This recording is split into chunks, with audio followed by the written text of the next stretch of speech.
I built every room in that house thinking about you, and I don't even know your name yet." Xavier Zimmerman said those words to nobody. He said them to the wind, to the empty door frame, to the silence that answered him every single morning for 3 months straight. He drove the last nail into the porch railing, stepped back and looked at what his hands had made, and felt the most crushing loneliness of his young life. A house was standing. A home was not. So he saddled his horse, put $17 in his shirt pocket, and rode toward Fort Smith to find the woman he'd built it for. If this story moves you, subscribe to our channel and follow it all the way to the end. And drop a comment telling us what city you're watching from. I want to see how far this story travels. Xavier Zimmerman was 26 years old, and he had already built more than most men twice his age would ever attempt. 160 acres of Arkansas frontier land bought at government price. A barn with solid crossbeams and a roof that didn't leak. A well dug 14 feet through hard clay. And a house 2 bedrooms, a kitchen with a proper window above the basin, a front porch wide enough for 2 rocking chairs side by side. He had built every inch of it alone. Every morning he woke before the sun touched the eastern ridge, boiled his coffee in a tin pot, and worked until his hands bled through the calluses. Every evening he sat on that front porch in one rocking chair, always one, always on the left, and listened to the silence come in off the land like a tide. It wasn't the silence of peace. It was the silence of a house that knew it was supposed to be full and wasn't. He told himself it didn't bother him. He was wrong. The idea had started practical. A man alone on a frontier ranch was a man at risk. No one to send for help if a horse threw him. No one to work the second field while he managed the first. No one to keep accounts when he rode to market. That was the sensible argument. He'd made it to himself 100 times. But the real argument was simpler and harder to say out loud. He was lonely in a way that had started to feel permanent. His neighbor old Clem Bartlett had ridden over one Sunday in August, taken a long look at the house and said, "Boy, you're either building a home or building a monument to your own stubbornness." "Which is it?" Xavier had said home. Clem had squinted at him. "Then you're missing the most important piece." Xavier knew what piece Clem meant. He just hadn't figured out how to get it. It was a Tuesday morning in early September when he finally made the decision. He'd woken up, poured his coffee, walked out to the porch, and stood there in the blue pre-dawn, looking at the land he'd shaped and the house he'd raised. And something in his chest had simply said enough. Enough waiting, enough working alone, enough rocking in one chair when 2 chairs sat there side by side. He went inside, counted what he had, $17.40 in a tobacco tin, and started pulling on his boots. He didn't have a plan exactly. He had a direction: Fort Smith. It was the closest town of real size 40 miles east, and it had churches and boarding houses and businesses and people, and somewhere inside all of that, he told himself there had to be a woman willing to build something out of hard ground and honest effort. He saddled his horse, a big gray quarter horse named Drum, and rode out without looking back at the house. He was afraid if he looked back, he'd lose his nerve. Fort Smith hit him like a wall of noise and smell after 3 months of frontier quiet. He'd been to town before, but always briefly to buy supplies to file paperwork at the land office to sell a cord of wood in the spring. He'd never looked at it the way he looked at it now, which was the way a man looks at a place when he's asking something from it. The main street was mud and wagon ruts and horses and voices. A blacksmith worked a bellows 2 doors down from a dry goods shop. Children ran between legs. Women in long dresses moved with purpose from one errand to the next. A group of men stood outside the saloon at an hour that seemed too early for drinking, and yet Xavier rode Drum down the main street, slowly watching everything, and felt for the first time since he'd made the decision that morning, genuinely uncertain about what he was doing. He tied Drum at the post outside the general store and went inside to buy a paper collar and a bar of decent soap, because whatever else he was about to do, he wasn't going to do it, looking like he'd just come in from 3 months of frontier labor, even though he had. The woman behind the counter was broad-shouldered and no-nonsense, with gray-streaked hair and glasses. She looked at his hands when she made change. "Rancher," she said. "Yes, ma'am." New spread east of the Bartlett property. She nodded like that told her something. You in town for supplies or for trouble? Neither, Xavier said. I'm looking for someone. She gave him a look that managed to be both skeptical and curious. Someone specific or someone general? He felt his ears go warm. General? I suppose. She handed him his change and his package and said without particular warmth or coldness, Try the church first. Reverend Aldrich keeps track of the respectable families, and for the love of patience, don't walk into this looking desperate. Men who look desperate get taken advantage of or turned away flat. Look like you've got something worth offering. I've got land, Xavier said. Land is a start, she said. It is not a finish. ABC. He found the church on the north end of town white clapboard neat, the kind of building that made an effort and waited until the afternoon when he'd been told the Reverend saw visitors. Reverend Aldrich was a thin man in his 60s with a handshake like a vice grip and eyes that weighed you without seeming to try. Xavier sat across from him in a small office that smelled of old books and candle wax and stated his situation as plainly as he could. I've got 160 acres, a solid house, a barn, a well, and livestock enough to start a working ranch. I'm 26. I don't drink except occasionally. I don't gamble, and I've never hit a woman or an animal out of anger. I'm looking for a wife. I'm looking for someone who wants a real life built on real work, not a fairy story. The Reverend studied him for a long moment. That's an honest speech, he said at last. Most men come in here selling themselves like snake oil salesmen. You're selling yourself like a hardware catalog. I figured honest was better. It usually is, the Reverend said, though it's not always more attractive. He folded his hands. There are 2 women in this congregation whose situations might lead them to consider what you're describing. I'll speak to their families on your behalf. Come back Thursday. Xavier came back Thursday. The first woman was Clara Whitfield, 23, well-kept with a father who ran a hardware business, and a manner that was pleasant but careful. She agreed to a walk. They walked. She asked him about the house, and he described it, and she listened politely. Then she said, How far is it from town? 40 miles. Something shifted in her expression. Not rudeness, just a quiet calculation. And the nearest neighbor, Clem Bartlett, about 2 miles. Another pause. I grew up in this town, she said. I know everybody here. I know the name of every dog on every street. She looked at him with something like regret. I don't think I could be 40 miles from all of it. Not for long. I think I'd grieve myself into nothing. He respected her for saying it plainly. He told her so. They shook hands like colleagues, and that was that.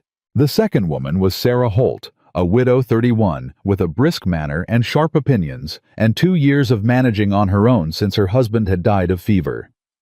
Xavier found her admirable immediately. She was exactly the kind of woman who could build something. They talked for an hour at the boarding house parlor, and it went well, right up until she said, I want to be clear about one thing. I will not be managed. I will not be directed. I will be a partner, or I will be nothing. That's what I want, Xavier said immediately. She looked at him with something like surprise. Most men say that. Very few mean it. I'm not most men. No, she said slowly. I don't think you are. She was quiet for a moment. But I want you to understand something, Mr. Zimmerman. I spent 2 years building my independence. A very specific kind of independence in this town, where I know the people, where I have credit at the dry goods store, where the doctor knows my name. What you're offering me is a trade.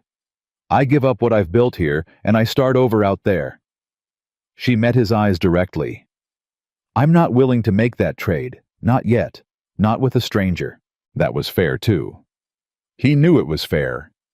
He thanked her for her honesty, and walked back out into the afternoon, and stood on the church steps, feeling the particular exhaustion of a man who has done everything right, and still failed. He stood there long enough that a boy selling newspapers looked at him twice. He told himself he'd try once more the next day. He'd ask around, see if there was anyone else the Reverend might recommend, anyone in town who might be in a situation that matched his own. He wasn't ready to give up. He wasn't going home to that empty porch without at least finishing what he'd started. That evening he ate supper at the only decent restaurant on the main street, a place called Reed's, run by a woman named Molly Reed, who had opinions about everything and shared them freely with anyone sitting at her counter. The restaurant was warm and loud and smelled of roasting meat and coffee. Xavier sat at the counter and ordered the stew and a plate of cornbread and tried not to think too hard about the 2 conversations he'd had that day. He was halfway through the stew when Molly Reed set a coffee cup in front of him and said without preamble, "You've got the look of a man who asked a woman something today and got told no." Xavier looked up. Molly was 50 stout, with the kind of face that had laughed a great deal and worried a great deal and hadn't let either one win entirely. "Is it that obvious?" he said. "Only to someone paying attention," she said. "What did you ask?" he told her. "Not all of it, just the shape of it. The ranch, the house, the 2 women, the 2 polite refusals." Molly listened without interrupting, which he guessed was unusual for her. When he finished, she refilled his coffee and was quiet for a moment. "You're not going about it wrong," she said finally. "You're just looking in the wrong direction. The women the Reverend sends you to are women with options, Mr. Zimmerman, Xavier Zimmerman, Mr. Zimmerman. Women with options choose carefully, and carefully usually means safely, and safely usually means near town. If you want someone who might actually choose a frontier ranch, you want someone whose other options aren't so comfortable." Xavier looked at her steadily. "You're not saying I should look for someone desperate." "No," Molly said firmly. "I'm saying desperate and backed into a corner are 2 very different things. Desperate is a weakness. Backed into a corner, that's someone who needs a door, not charity."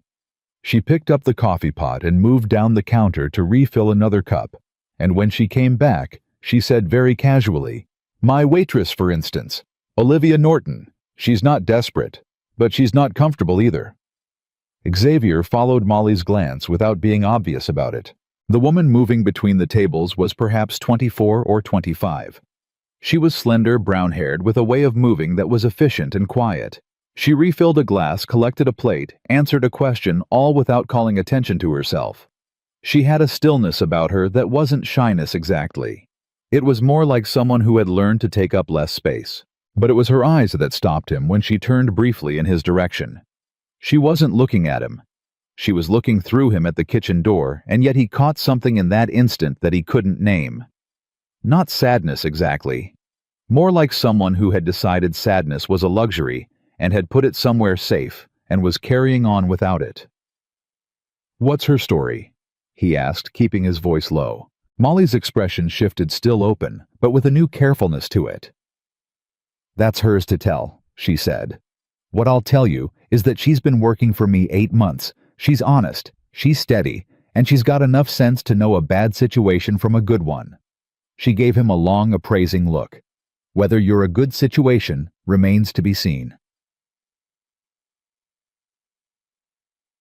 He didn't approach Olivia that night. Something in him, some instinct that had served him well in difficult negotiations with livestock and weather and stubborn clay, told him that approaching her directly that evening, in her workplace in front of the other customers, was exactly the wrong move. Instead, he ate the rest of his stew, thanked Molly, left a 15-cent tip when he could barely afford it, and went back to the boarding house where he was paying 30 cents a night for a cot and a thin blanket. He lay on the cot, looking at the ceiling, and thought about a woman with quiet eyes and a stillness that looked like something protected. In the morning, he went back to Reed's for breakfast. Molly was behind the counter. Olivia was clearing the tables. He ordered coffee and eggs and ate without rushing. When Molly came by to refill his cup, she said very quietly, "I spoke to her this morning." Xavier set down his fork. "You did. I told her a rancher had come in looking for a wife. I told her he was not stupid, not cruel, and not trying to buy anyone. I told her he had land and a house and some decency." Molly set the coffee pot down on the counter. "She asked me what he looked like. I told her he looked like a man who was used to working hard and not getting much back for it." Xavier wasn't sure if that was a compliment. What did she say? She said she'd talk to him. If he asked right. He nodded slowly. What's asking right? Molly almost smiled. Don't flatter her. Don't make promises you can't keep. And for the love of God, don't look at her like she's the solution to your problem. Look at her like she's a person who might help you solve it. There's a difference. He thought about that. There is, he agreed. He came back at noon, when the lunch crowd had thinned, and Olivia was wiping down tables near the window. He didn't sit at the counter. He took the table closest to where she was working, sat down, and waited until she came to take his order. Miss Norton, he said when she arrived. My name is Xavier Zimmerman. Mrs. Reed may have mentioned me. She looked at him for a moment without expression. Up close, she was older than he'd first thought, not in years, but in experience. There were things in her eyes that had been put there by events, not by time. She may have, Olivia said. I'd like to speak with you plainly if you're willing, he said. Not here necessarily, wherever's proper, at your convenience. What would you like to speak about? He looked up at her directly. About whether two people who both need a different life might be useful to each other. She was quiet for a moment. Then she said, I'll have 15 minutes at 2 o'clock. There's a bench outside on the north side of the building. She paused. Don't bring flowers. I have no use for flowers. I wasn't planning to, he said honestly. Something moved across her face, not quite a smile, but the precursor of one, the ghost of the shape of one. Good, she said. What would you like for lunch? At 2 o'clock he was on the bench.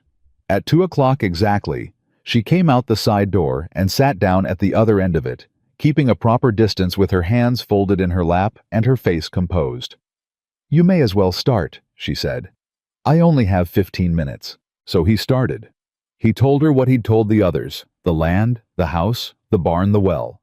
He told her the distance from town.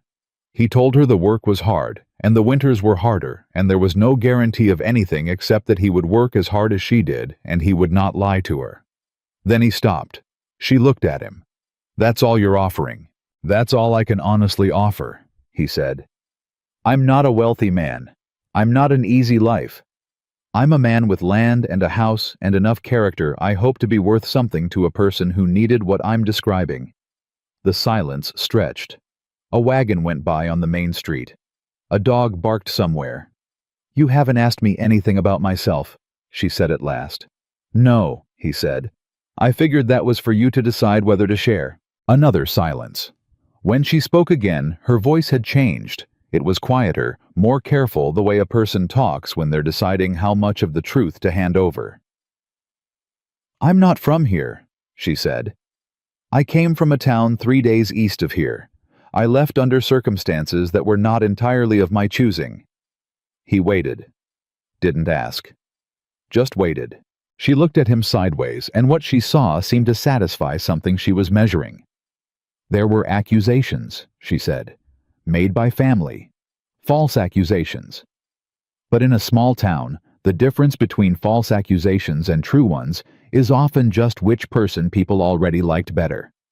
She said it without self-pity, as a statement of plain fact. I left because staying wasn't survivable. I've been here 8 months. I'm safe here. Mrs. Reed is a fair woman. But, Xavier said quietly. She turned to look at him fully for the first time.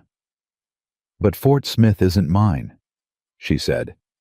It's just the place I landed, and I've been waiting 8 months to understand what the next place is. Xavier said, the next place might be 40 miles west of here on 160 acres of Arkansas frontier land. It's not comfortable, and it's not easy, but it's real, and it's far enough from wherever came before that most people would have trouble following. The silence that fell between them this time was different from the earlier silences. It was a working silence, the kind where something is actually being calculated. I want to be clear about something, Olivia said, and her voice was very steady. I am not looking for rescue. I don't need to be saved.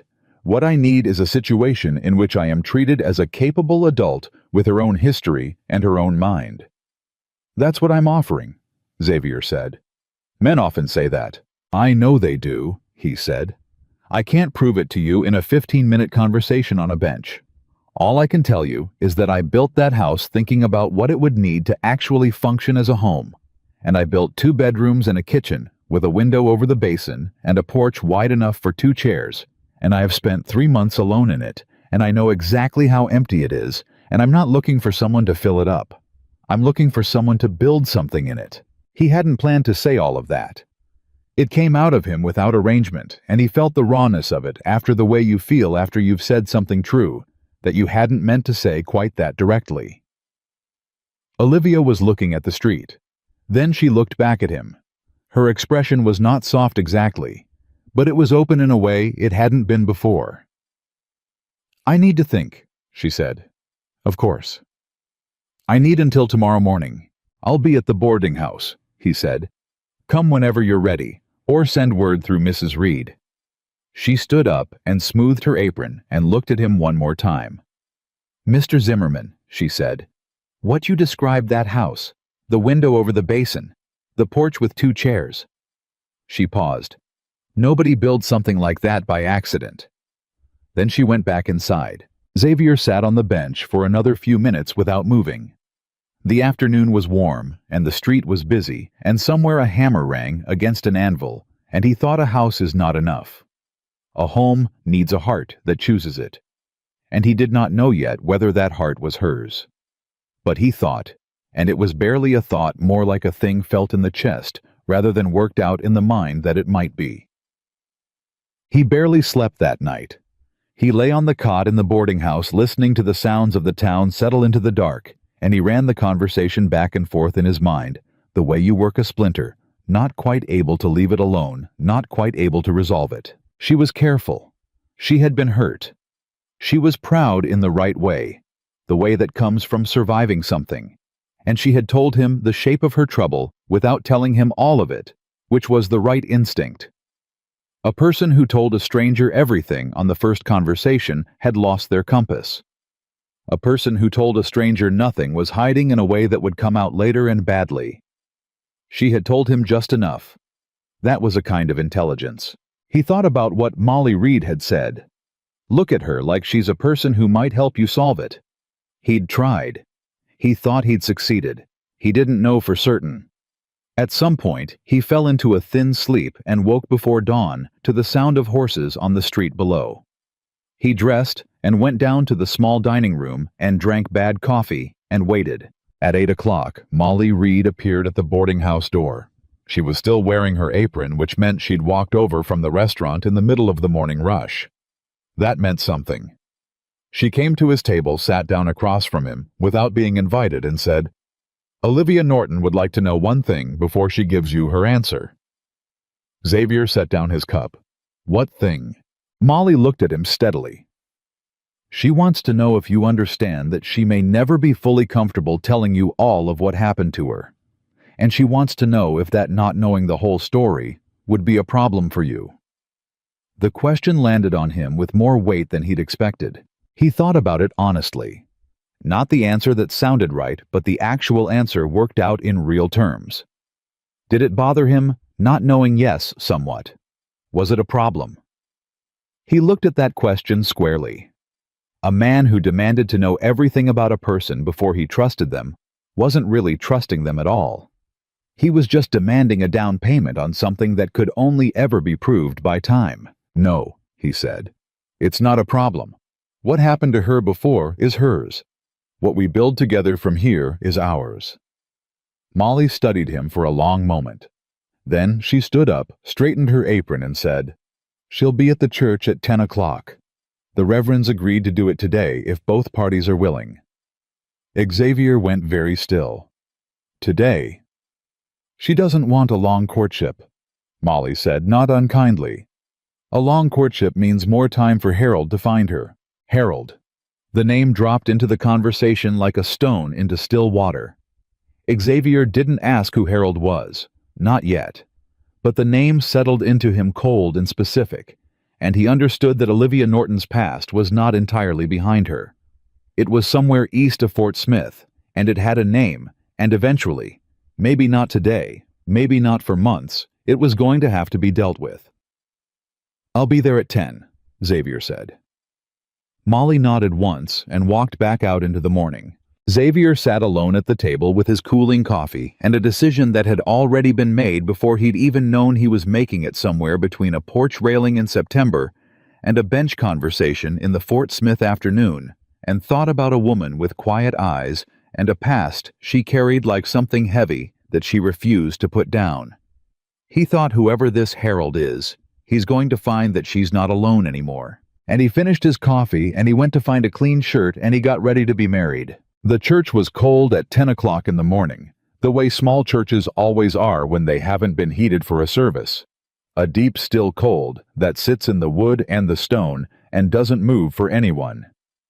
Xavier arrived 7 minutes early and stood near the front pew with his hat in his hands, turning it slowly by the brim, the way a man does when his hands need something to do and his mind is going too fast to let them rest. Reverend Aldrich was already there, standing at the front with a Bible and an expression of careful neutrality, the face of a man who had performed enough frontier marriages to know that most of them began in necessity and survived or didn't based on things that had nothing to do with ceremony. "You're sure about this?" the Reverend said. It wasn't quite a question. "I'm sure," Xavier said. "You've known this woman less than 2 days." "I know," Xavier said. "I also know I've been building toward this for 3 months, and she's been surviving toward it for longer than that. Sometimes the time you've spent getting somewhere counts more than the time you've known someone." Aldrich regarded him for a moment. "That's either very wise or very foolish." "Probably some of both," Xavier said. The door opened at exactly 10 o'clock. Olivia Norton walked in alone. No family, no friends at her side, just herself in a dark blue dress that was clean and pressed but not new, with her hair pinned back neatly and her chin level. She walked down the short aisle the way she moved through the restaurant efficiently, quietly, without asking for anyone's attention. She stopped beside Xavier and looked at him directly. "You're still here," she said. "I said I would be." Something in her shoulders released barely perceptible, but he caught it. A tension she'd been carrying since yesterday afternoon, maybe since long before yesterday, going out of her like a slow breath. "All right," she said, and then turning to the Reverend, "Let's proceed." The ceremony was short. The Reverend kept it plain and honest. The words about commitment and difficulty and choosing to stay, which were the words that mattered, and which most people didn't listen to carefully enough. Xavier listened to everyone. He watched Olivia's face while the Reverend spoke and saw that she was listening too, with the focused attention of someone who understood that words had consequences. When the Reverend asked if he took this woman, Xavier said, "I do," and meant it in the simplest possible way, not romantically, not with illusions, but with the same settled intention with which he'd driven the first nail into the first board of the house that was now waiting 40 miles west. When the Reverend asked Olivia, she was quiet for one beat, one single heartbeat of silence, and then she said, "I do," and her voice was steady and clear and did not waver. There were no rings. They hadn't discussed rings, and neither of them brought it up. The Reverend pronounced them married, shook Xavier's hand, took Olivia's hand briefly in both of his, and said to her very quietly, "God keep you, child." It was the only moment in the ceremony that approached anything like tenderness, and Olivia received it with a small, tight nod and looked away before anything in her face could betray itself. Molly Reed was waiting outside the church door. She had brought a small parcel wrapped in cloth food for the road. It turned out when Olivia unwrapped it later cornbread and salt pork and 2 apples and a jar of pickled beets. Molly hugged Olivia with the fierce, brief grip of a woman who does not make a habit of sentiment, and therefore means it absolutely when she does. "You write to me," Molly said, "when you get settled." "I will," Olivia said. Molly looked at Xavier over Olivia's shoulder with an expression that communicated without any ambiguity whatsoever that she would hold him personally responsible for this woman's well-being. Xavier gave her a single nod that he hoped communicated he understood and accepted that responsibility. Then Molly went back to her restaurant, and Xavier and Olivia stood on the church steps in the September morning air, Legally married, essentially strangers about to ride 40 miles into a frontier life together. "I have a bag at the boarding house," Olivia said. "One bag. It won't take long." "I'll bring Drum around," Xavier said. "Do you ride?" "I can," she said. "I'm not elegant about it."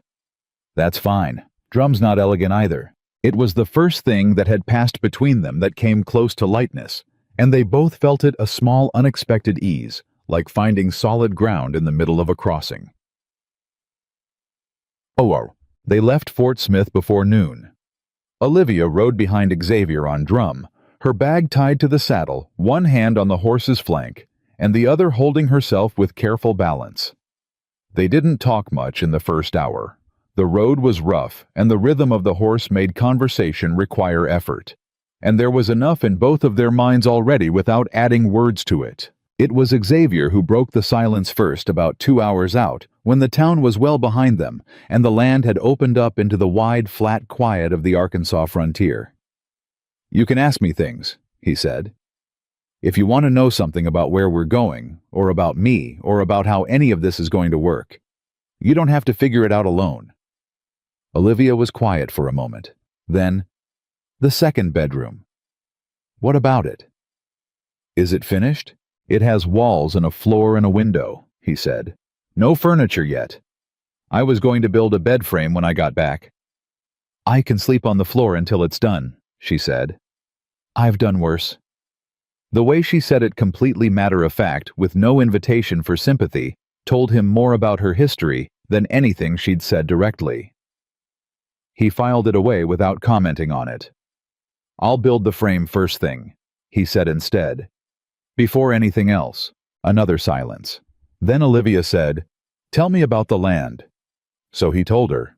He told her about the 160 acres where the creek ran, where the soil was deepest, where the grass grew back fastest after grazing. He told her about the barn, and the 3 horses, and the dozen chickens, and the 2 pigs he'd started with. He told her what he planned to plant in the spring, and what he'd already tried and failed at, and what he'd learned from the failure. He talked the way he worked, without waste, without performance, just the plain account of a thing. And she listened the way she'd listened on the bench, with a focused, considering attention that he was beginning to recognize as one of her fundamental qualities. "You know a lot about land," she said. "My father's land in Missouri," he said. "Spent my whole childhood on it. When he died, my older brother got it. That's the law. So I came west and started my own." "How old were you?" 22. "And you've been building for 4 years. "In one way or another," he said. "The house is the newest thing. Everything else took time to get right." She was quiet again. Then, "My father's land went to debt collectors," she said. "After my parents died. I was 16. My cousin Harold and his family took me in." A pause. "Which I've spent the last 8 years understanding was the worst thing that could have happened to me, and also the only option I had." He didn't say anything. He let the silence hold the space open. "Harold is not a violent man," she said with a precision that suggested she'd thought about how to say this. "He's worse than a violent man in some ways. He's a calculating one. Everything he does has a purpose, and the purpose is always what's best for Harold." She paused again. "When I was 23, he accused me of stealing from the household accounts. I hadn't. I knew where every cent in those accounts went because I was the one who kept them. But Harold had already told half the town before he told me, and by the time I understood what was happening, it was finished." Xavier felt something cold and specific move through him. Not anger exactly, something more controlled than anger. Something that filed information away for later use. "Why?" he asked. "What did he gain from it?" "He gained my silence," she said. "He'd been taking money from those accounts for 2 years before I figured it out. Once he accused me, I couldn't accuse him. Anything I said looked like defensiveness, like trying to shift blame." Her voice was even, but with a tension underneath it, like a wire pulled tight. "He's clever. He knew exactly how it would land." "And now?" Xavier asked. "Is he still looking?" The silence before her answer was just a beat too long. "I don't know," she said. "I hope not. I was careful about where I went. I didn't tell anyone in my old town where I was headed." A pause. "But Harold has connections, and Harold doesn't like loose ends." The name sat between them heavy and specific. Harold. Xavier had been turning it over since Molly had said it that morning. It had a shape now, a character-calculating patient, the kind of threat that didn't announce itself. "If he comes," Xavier said, "he comes to my land, my rules, and I am not a man who can be managed by someone else's cleverness." Olivia didn't respond immediately. When she did, her voice was quieter than it had been. "You say that very calmly." "I mean it calmly," he said. "I'm not trying to frighten you or impress you. I'm just telling you what's true." She didn't answer. But her hand, which had been resting on the saddle, moved slightly. The smallest adjustment, almost nothing, and he felt her weight settle differently behind him. Not relaxing exactly, but grounding, like someone who has been standing on uncertain footing for a long time and has just found a place to plant their feet. Night. They stopped in the late afternoon to water Drum and rest. Olivia climbed down from the horse with the careful movements of someone whose body was making complaints it was too proud to voice. Xavier didn't offer to help. He'd already learned that she didn't want hands extended to her unless she asked. But he did hand her the water canteen first before he drank himself, and she took it without comment, which he understood as acceptance. They sat on a fallen log near the creek while Drum drank, and Olivia opened Molly's package and divided the food with the same precise fairness she seemed to apply to everything. Exactly half the cornbread, the salt pork split evenly, 1 apple each. "You don't have to do it exactly half," Xavier said. "I know I don't have to," she said. "I want to." He understood. Fair was her principle, not just her habit. Fair was what she'd been denied and what she'd decided she would practice, regardless of whether the world practiced it back. They ate in the kind of silence that was starting to feel not comfortable exactly, but workable, like two people figuring out the grammar of each other's company. "Can I ask you something?" Olivia said. "Anything." The two women in Fort Smith, the ones who said no. She kept her eyes on the creek. What was wrong with them? Xavier thought about how to answer that honestly. "Nothing was wrong with them," he said. "Clara wanted a life near town, and there's nothing wrong with that. Sarah wanted independence she'd already built, and there's nothing wrong with that either." He paused. "They knew what they needed, and they were honest about it. I respect both of them." Olivia looked at him sideways. "Then why am I here and not one of them?" "Because what they needed and what I was offering didn't match," he said simply. "And what you needed and what I was offering might." "Might," she said. "Might say." He agreed. "I'm not going to tell you I know how this turns out. I don't. I know what I'm willing to do. I know what I've built. The rest is going to be determined by whether two people can figure each other out well enough to build something together." He looked at her steadily. "I think we can. But thinking something and knowing it are different things, and I've been around enough hard land to know the difference." She looked at him for a long moment with that measuring quality he was starting to recognize, not suspicion, but assessment. The look of someone who had been given false information too many times and had learned to verify carefully. Then she said, "That's the most honest thing anyone has said to me in 8 years." He didn't know what to do with that, so he did what he usually did. When he didn't know what to do, he picked up the canteen, took a drink, and looked at the creek. "We should keep moving," he said. "About 12 more miles." "Let's go," she said, and stood up and dusted the cornbread crumbs off her dress and looked at the road ahead with the expression of a person who has decided. Bomb. They arrived at the ranch as the last light was pulling out of the sky. Drum knew the way home and picked up his pace in the last half mile, and Xavier felt the horse's eagerness under him, with a kind of relief.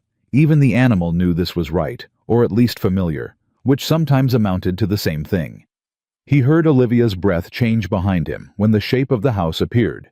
She didn't say anything, but her breath changed. He helped her down from the horse. This time she let him, which he filed away as information, and she stood in the yard, looking at the house while he dealt with Drum. He didn't watch her. He gave her the privacy of the moment. When he came back from the barn, She was still standing in the same spot, but something had shifted in her posture. She was looking at the front porch at the two rocking chairs side by side. "You really did build two," she said. "I told you I did." "I know," she said softly. "I just didn't quite believe it until now." He opened the front door and held it, and she walked in ahead of him, and he watched her move through the house in the near dark, touching the kitchen counter, standing at the window above the basin, pausing at the doorway of the second bedroom, where there was, as promised, nothing but walls and floor and a window and bare potential. She stood there for a long time. Long enough that he lit the lamp in the kitchen and started a fire in the stove and put the coffee on, and she still hadn't moved. Finally she said from the doorway of the empty room, "It's not empty." Her voice was very quiet. "It's waiting." Xavier stood at the stove and let those words settle into the house the way warmth settles in slowly from the center out. "That's what I thought," he said. "When I built it."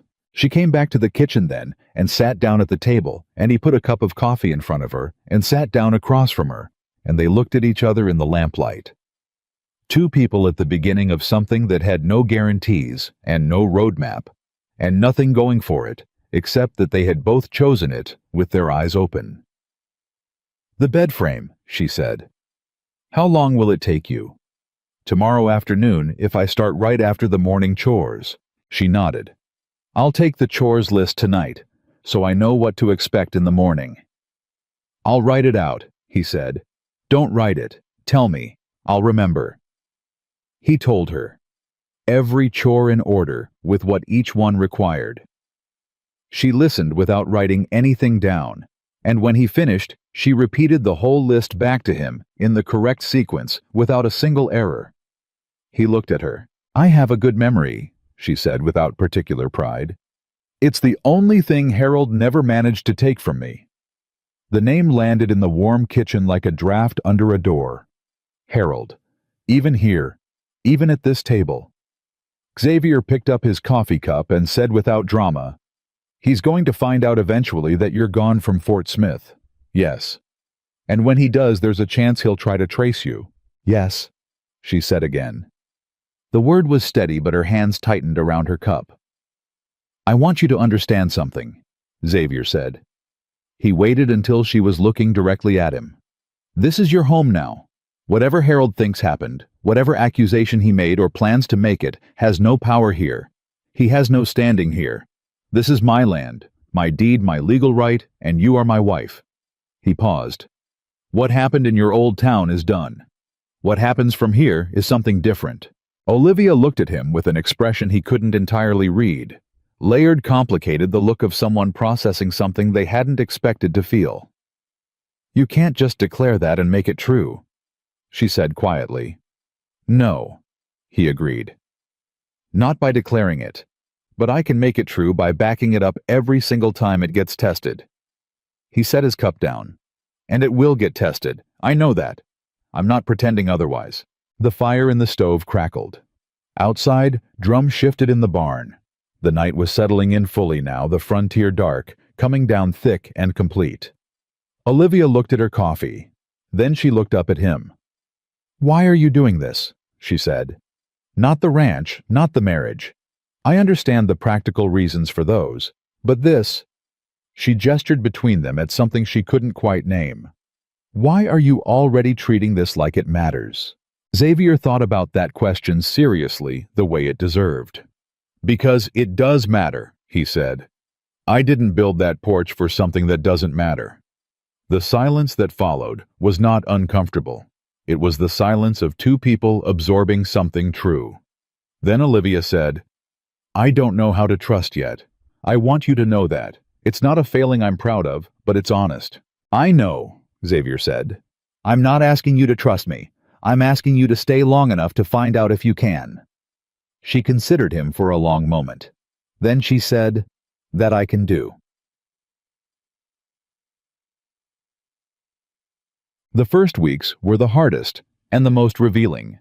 Not hard in the way Xavier had feared, no great conflicts, no breaking points, no moment where the whole experiment fell apart at the seams. Hard in the quieter, more demanding way that two strangers discover each other in the collision of habits, in the negotiation of space, in the thousand small daily moments that tell you who a person actually is when there's no audience and no performance. What he learned about Olivia Norton in those first weeks could fill a book. She woke before him every morning, always without fail. By the time he came out of his room, she had already made the coffee and started the breakfast and worked through the first 2 items on the chore list with a focused efficiency that made him feel briefly and absurdly like he was the one who needed to catch up. He'd built this ranch. He'd run it alone for months. And yet somehow the presence of another person with energy and intention made the mornings feel like there were twice as many hours in them. She was not chatty. He'd known that from the bench. But there were 2 kinds of silence he discovered. The silence that closes things off, and the silence that simply doesn't require filling. Olivia's silences were the second kind. They worked side by side through the morning chores and communicated what needed communicating without commentary, and he found to his surprise that this suited him perfectly. He was not a man of unnecessary words himself, but she was also not a woman without opinions. The first one surfaced about 5 days in over the kitchen garden. Xavier had sketched out a rough plan for where to put the kitchen garden in the spring on the south side of the house close to the kitchen door. Olivia looked at his sketch for a long time without speaking. "The south side gets afternoon shade from the barn," she said finally. He started to object, then stopped himself. He walked out and checked. She was right. The barn's shadow crossed the south yard from about 2 in the afternoon until sundown.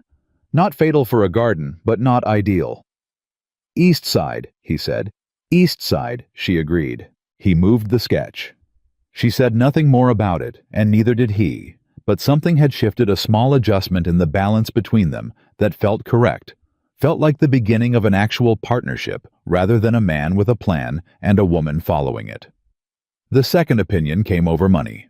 He showed her the accounts at the end of the first week, what he had, what the ranch needed, what he owed, what he projected to earn. He showed her because it was her household too, and because the woman at the dry goods counter had been right. A house was not a home, and a home required both people to understand what was holding it up. Olivia sat with the account book for a long time. Long enough that he got up and brought her more coffee and sat back down and waited. She had a way with numbers that was immediately apparent, not just reading them, but understanding them, turning them over, seeing the connections between them that a less careful eye would miss. "You're spending too much on seed corn," she said. "If you wait 3 more weeks and order in bulk from the mill in Clarksville, instead of the Fort Smith supplier, you save 18%. He blinked. "How do you know the Clarksville price?" "I kept accounts for 8 years, she said evenly. "I know every supplier price in a 100-mile radius. Harold made sure I understood the finances completely." She paused, and something moved across her face, a quick shadow gone fast. "He didn't realize that meant I'd understand his too." The accounts question became a revelation. Within 2 weeks, Olivia had reorganized the ranch's finances with a precision and intelligence that Xavier, good as he was with the land, could not have matched. She found savings he hadn't known existed. She identified 2 suppliers he'd been overpaying. She drafted a simple system for tracking inventory that took him 10 minutes a week to maintain. He told her one evening that she was wasted as a waitress. She looked at him across the table with something in her eyes that was half amused and half something older and heavier. "I know," she said. And then, "Harold knew it too. That's why he worked so hard to make sure no one else would find out." The mention of Harold always changed the temperature of a room slightly. Not because either of them dwelled on it, they didn't by unspoken agreement, but because the name was a reminder that the past had not finished with them yet. That somewhere east there was a man with a grudge and a long memory and the calculating patience to use both.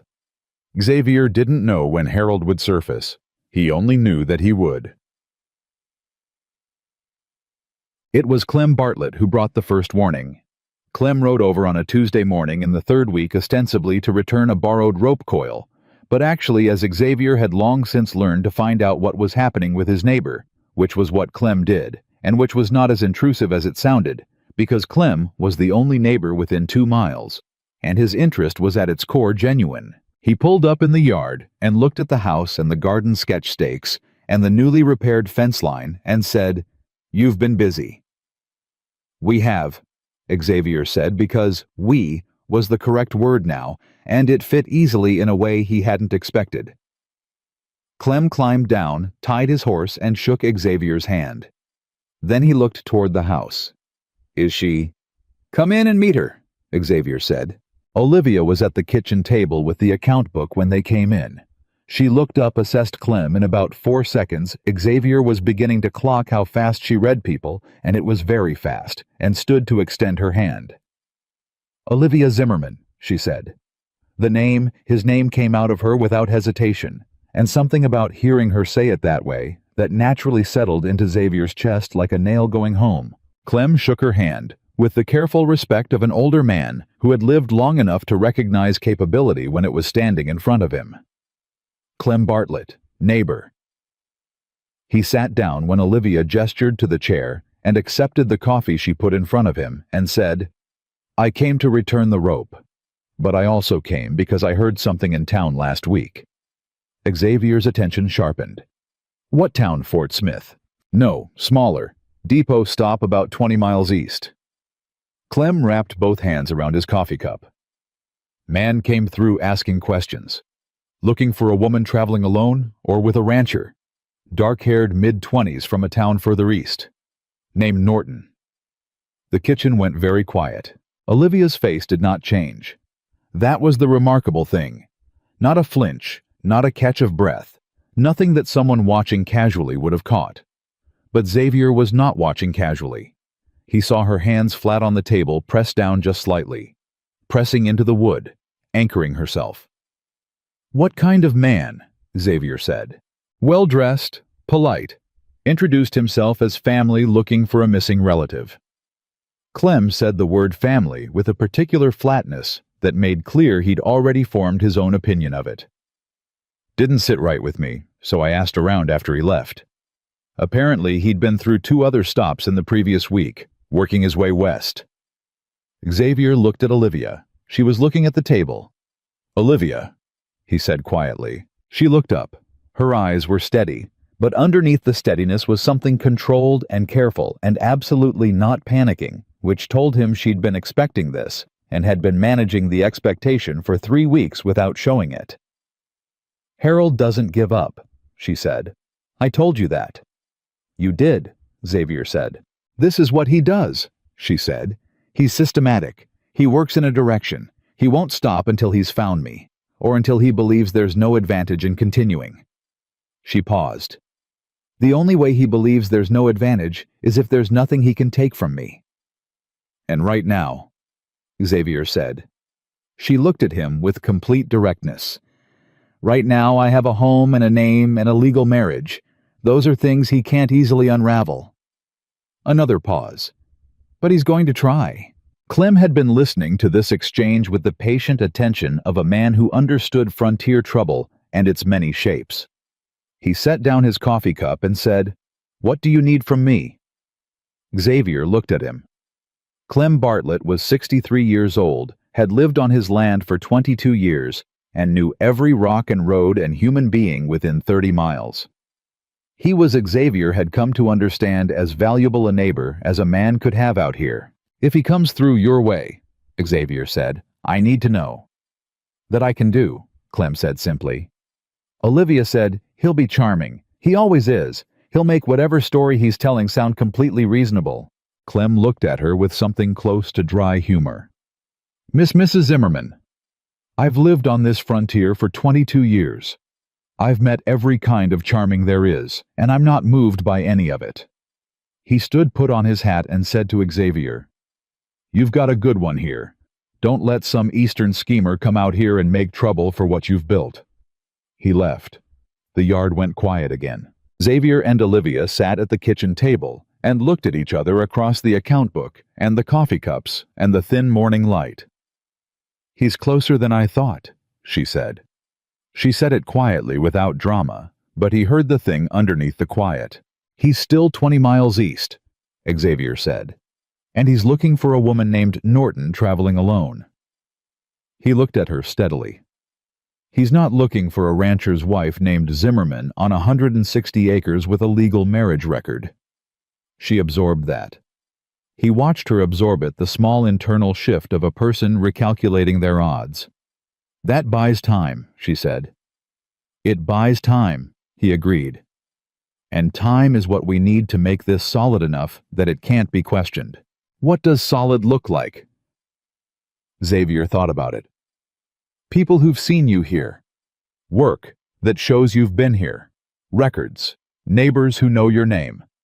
He paused. A life that looks like what it is. She looked at him for a long moment, and then she said something he hadn't expected. I'm not afraid of him. I want you to know that. I'm angry at him. Those are different things. I know, Xavier said. I ran before because I was alone, and I had nothing to stand behind, she said.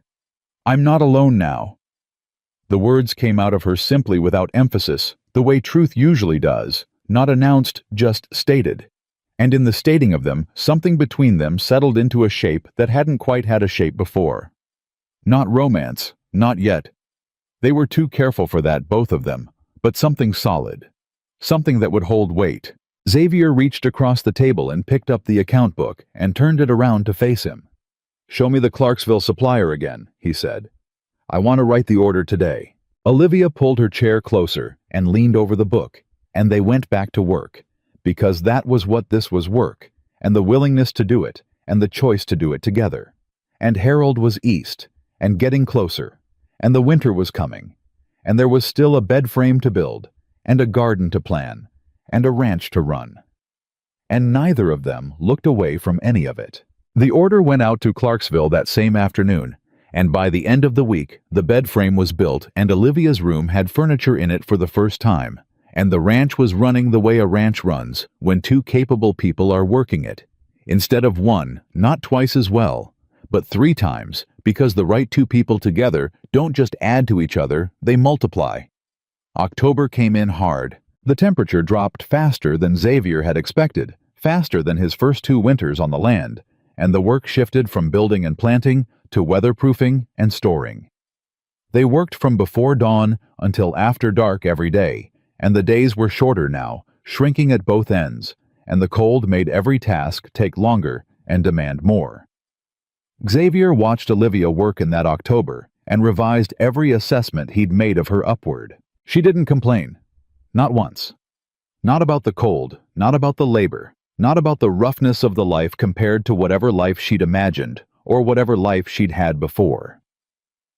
She worked with a focused, unhesitating commitment that reminded him of the way good land absorbs rain completely without wasting any of it. But it was more than the work. It was the quality of her attention. One morning, about 3 weeks into October, she came into the barn where he was checking the horses for the early signs of winter ailments and said without preamble, "The northwest corner of the roof is going to be a problem." He looked at her. "What kind of problem?" "The boards aren't seated right. When the snow comes heavy, the weight is going to sit wrong, and you'll have a leak, maybe worse." She paused. "I noticed it 2 days ago. I didn't say anything because I wanted to make sure I was reading it right." He went and looked. She was right. He'd built that corner in August, when he was working fast and tired, and he'd cut a corner literally on the board seating, and it had looked fine in dry weather and would fail spectacularly in a heavy snow. He fixed it that day.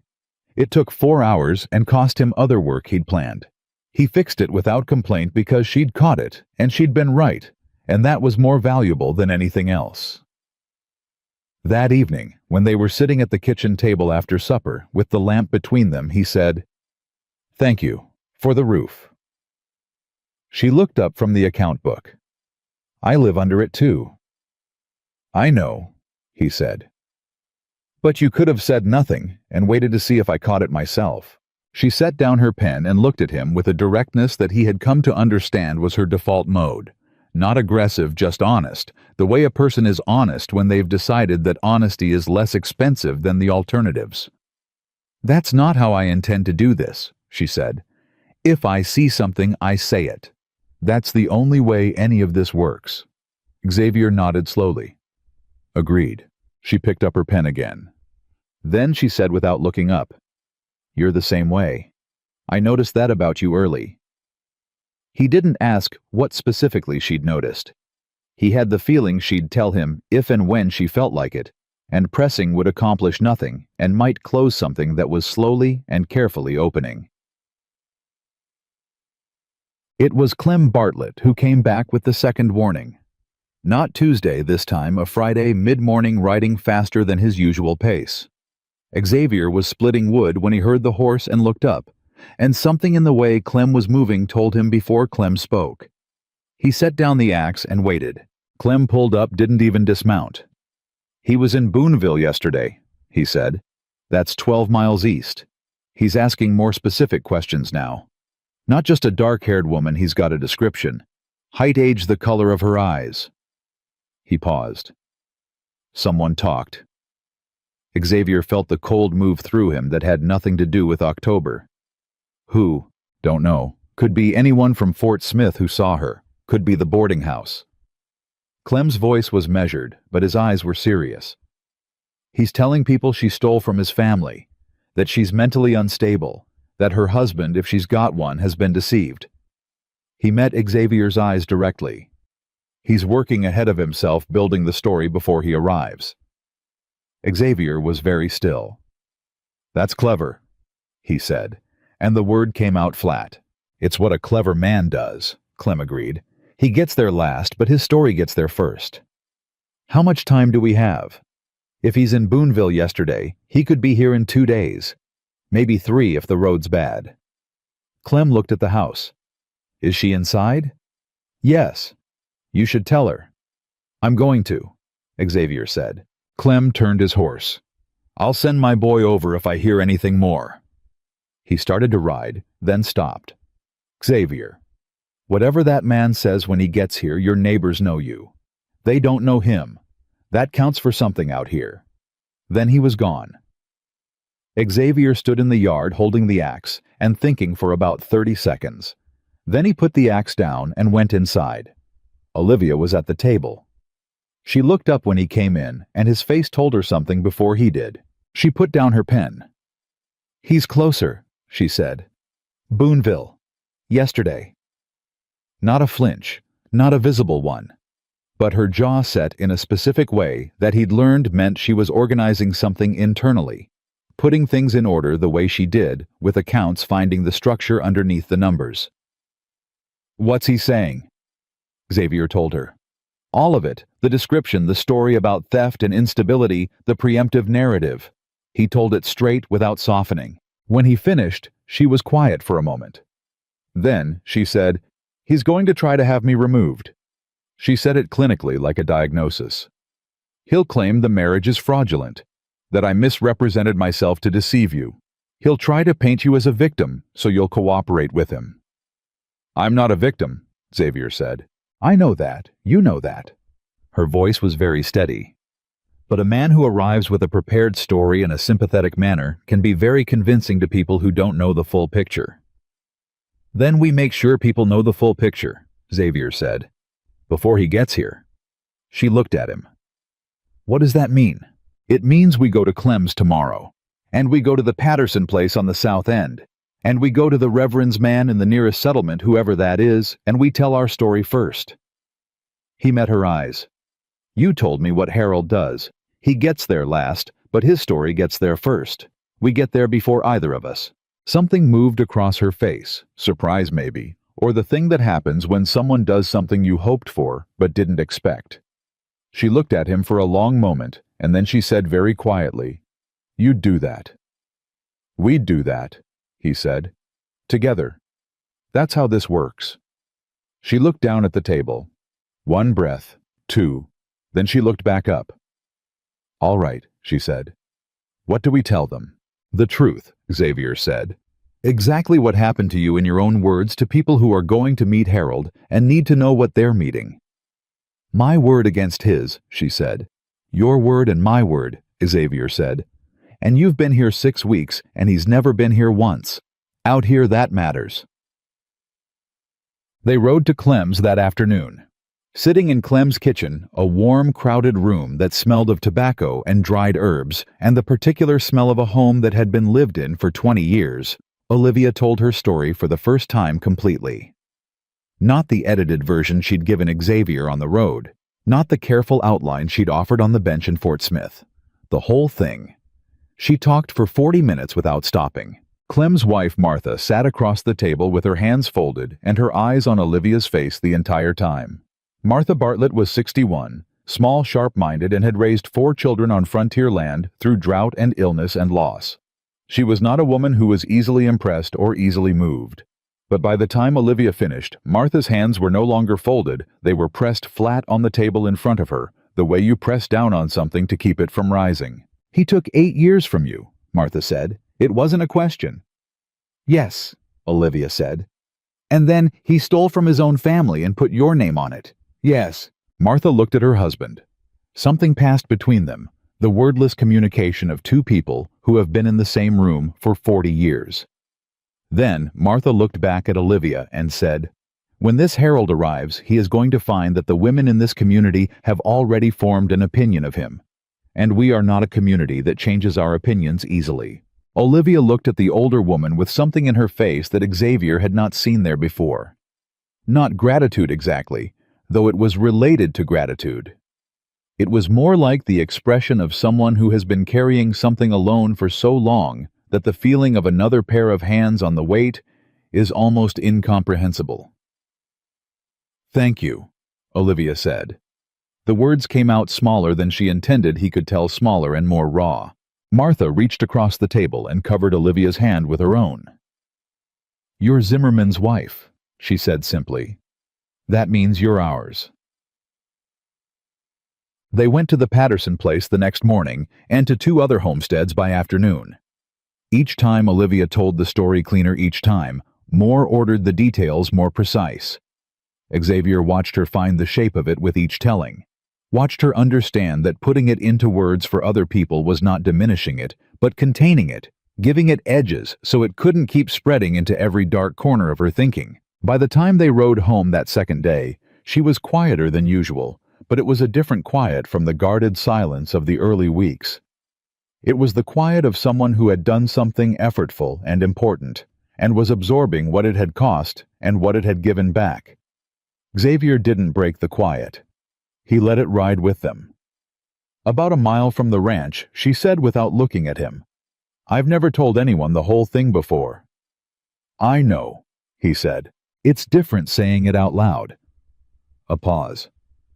"It's smaller. In my head it was enormous.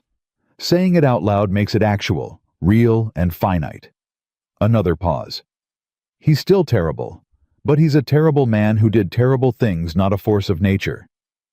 "He's a man with a story that doesn't hold up," Xavier said. "And now the people around us know that." She nodded. And then she said something he hadn't expected. "I'm glad I married you." The words came out quietly, and without drama, and he thought she might not have meant to say them quite that directly. There was a flash of something across her face, afterward, a small self-surprise. But she didn't take them back. He said, "I'm glad too." And they rode the rest of the way home in the particular silence of 2 people who have said something true and don't need to say anything else for a while. Harold Norris arrived on a Wednesday. Xavier saw him from the fence line where he was working the morning repair on the east pasture. A man on a rented horse, well dressed for the frontier, moving up the road toward the ranch with the unhurried confidence of someone who had decided how a conversation was going to go before it started. Xavier had seen that walk before. Not on Harold specifically, but on the type. The kind of man who prepared the terrain before he entered it and expected the preparation to do most of his work. He set down his fencing tools and walked toward the house, not running, not hurrying, just walking with purpose, getting between Harold and the front door before Harold got there first. He arrived at the yard gate at the same moment Harold pulled up his horse. Harold Norris was perhaps 35, lean and fair-haired, with the kind of face that had been arranged by practice into an expression of reasonable concern. His clothes were good. His manner was open and direct. He dismounted and extended his hand immediately. "Good morning. I'm looking for the Zimmerman property."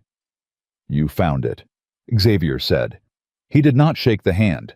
Harold's expression adjusted almost imperceptibly, recalibrating, filing away the information that the handshake had been declined. I'm Harold Norris. I believe you may have recently married a woman I know. Olivia Norton. I've been looking for her. The family has been very worried. Have they? Xavier said. She left under difficult circumstances. Harold said, his voice carrying just the right weight of familial concern. There were some misunderstandings, financial matters that I'm afraid were never properly resolved. We simply want to make sure she's all right and to have the opportunity to clear the air. Xavier looked at him. He let the look sit for long enough that Harold had to work not to fill the silence. Mr. Norris, Xavier said at last, I know who you are. I know what happened 8 years ago, and I know what happened 2 years ago with the household accounts. Something shifted in Harold's eyes. Not guilt. Men like Harold did not feel guilt in the way it usually presented. Something more like recalculation, a rapid adjustment to a landscape that wasn't what he'd mapped.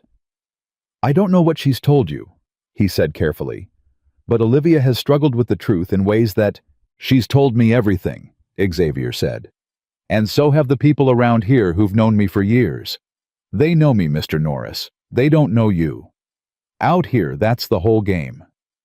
Harold's pleasantness didn't crack, but it cooled slightly, becoming less warm and more deliberate. I have documentation, he said. Records of the missing funds. I have statements from people in our hometown who... You can take your documentation to the county courthouse in Fort Smith, Xavier said. They have records there too. A marriage record, a land deed, 6 weeks of my wife living and working on this property as a legal resident of Arkansas, witnessed by every neighbor I have. He took one step forward, not aggressive, just closing the distance enough that Harold had to look up slightly. And I can tell you right now what you'll find when you take your documentation there. A judge who's going to want to know why a man has been traveling west for 3 weeks, pursuing a woman who is legally married, lawfully settled, and by the account of every person in this community, who's met her, one of the most honest people they've encountered. Harold was quiet for a moment. His eyes moved to the house. Is she here? She is. I'd like to speak with her. I know you would, Xavier said. She doesn't want to speak with you. That's for her to say. She said it, Xavier said. Last night, when she knew you were coming, she said, if he asks to speak to me, tell him I have nothing to say to him that I haven't already said to the people who matter. He paused. Those are her exact words. You're welcome to wait in the yard while I get her to confirm them if you'd like. Harold Norris looked at Xavier Zimmerman for a long moment. It was the look of a man who is very good at what he does, confronting the fact that what he does has failed.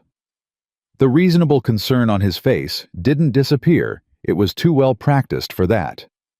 But behind it, something was moving, calculating, figuring out if there was another angle, another approach, another lever. Xavier held his gaze and gave him nothing. Then the door of the house opened. Olivia came out. She walked across the yard and stood beside Xavier, not behind him, not to the side. Beside him, her shoulder aligned with his, facing Harold directly. Harold looked at her, and whatever he'd been calculating died in his face, because what he saw was not what he'd expected to see. He'd expected Xavier guessed someone frightened, someone defensive, someone whose posture told him she was still running. Olivia was not running. She was standing still on her own land next to her husband, with her chin level and her eyes open, and absolutely nothing in her face that looked like guilt. Harold, she said. Olivia. His voice had changed, more controlled now, the pleasantness stripped back to something more precise. You look well. I am well, she said. We've been concerned. I know you have, she said. I imagine it's very inconvenient that I left before you could control what I said next. She said it without venom, just plainly the way she said everything, with the particular power of a woman who has decided that the truth is the only weapon she needs. I'm not coming back, Harold. I'm not going to any courthouse with you. I'm not going to negotiate or discuss or correspond. She paused. I live here now. I'm Olivia Zimmerman. Whatever story you've been telling people between here and our hometown, you can keep telling it. The people here know the other one." Harold looked at her for a long moment. She did not look away. "You've been talking," he said. There was something in the way he said it, not an accusation exactly, more like a man who has just discovered that the fire he set has burned past the line he drew. "Yes," she said. "I have, to everyone within 20 miles. Another silence. Harold's horse shifted behind him. Somewhere in the distance, a hawk called. Then Harold said very quietly, and with a precision that made it feel less like a concession and more like a temporary tactical withdrawal. "This isn't finished." "For you, maybe not," Olivia said. "For me, it finished 8 years ago. You just didn't know it yet." Harold looked at Xavier one more time. Xavier said nothing. There was nothing to say that the silence didn't say better. Harold Norris remounted his horse. He straightened his jacket.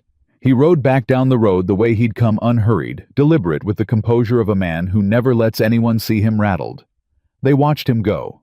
When he was far enough down the road that he was becoming a shape rather than a person, Xavier said, "He's going to think about whether there's another move. Let him think," Olivia said. Her voice was steady, but he could hear the work it was taking. The controlled exhalation of someone who has been braced for impact and is now absorbing the aftermath. He's good at thinking. He's less good when the thinking doesn't give him anywhere to go. "You were right about him," Xavier said. "Everything you told me." She was quiet for a moment. Then, "I've spent 8 years understanding exactly who he is. I know every move before he makes it." She looked at the empty road. What I didn't know was what it would feel like to have somewhere to stand when he came. She didn't look at Xavier when she said it. She kept her eyes on the road where Harold had been. But her shoulder aligned with his, pressed slightly inward, the smallest possible gesture, barely more than a shift in weight. And he felt it, and he understood what it meant, and he didn't say anything, because some things don't need words and are diminished by them. Harold did not come back that week. Clem sent word on the Friday that Harold had asked around in the nearest settlement, encountered nothing but closed doors and unwilling faces, and ridden back east. Not because he had given up. Nobody believed he'd given up, but because the ground here wasn't soft enough for the approach he'd prepared. Martha Bartlett came over the following Sunday with 2 of the other women from neighboring homesteads, a quiet, deliberate visit that had been arranged without anyone explicitly arranging it, the way women in frontier communities organize themselves when something needed organizing. They brought food, and they stayed for 3 hours, and they talked about everything except Harold, which was its own statement. When they left, Olivia stood at the door and watched them ride away, and Xavier, coming out of the barn, found her standing there with an expression on her face he hadn't seen before. "What?" he said. She turned to look at him. "I've never had that before," she said. "People who just show up, because something happened and you're part of their community, and that's what the community does." He didn't know what to say to that. So he said, "You have it now." She looked at him for a moment. Then she nodded once and went back inside, and he heard the sound of her starting the stove for supper, and he stood in the yard for a moment, just listening to the particular sound of a house that was not empty, the sounds of another person's presence, steady and real and chosen. The first real test of the ranch came in November. Not Harold. Nature. The storm arrived without much warning, a hard, fast-moving front that dropped the temperature 20 degrees in 6 hours and pushed a foot of snow across the land in a single overnight. Xavier woke at 3 in the morning to the sound of the wind and knew immediately that something was wrong.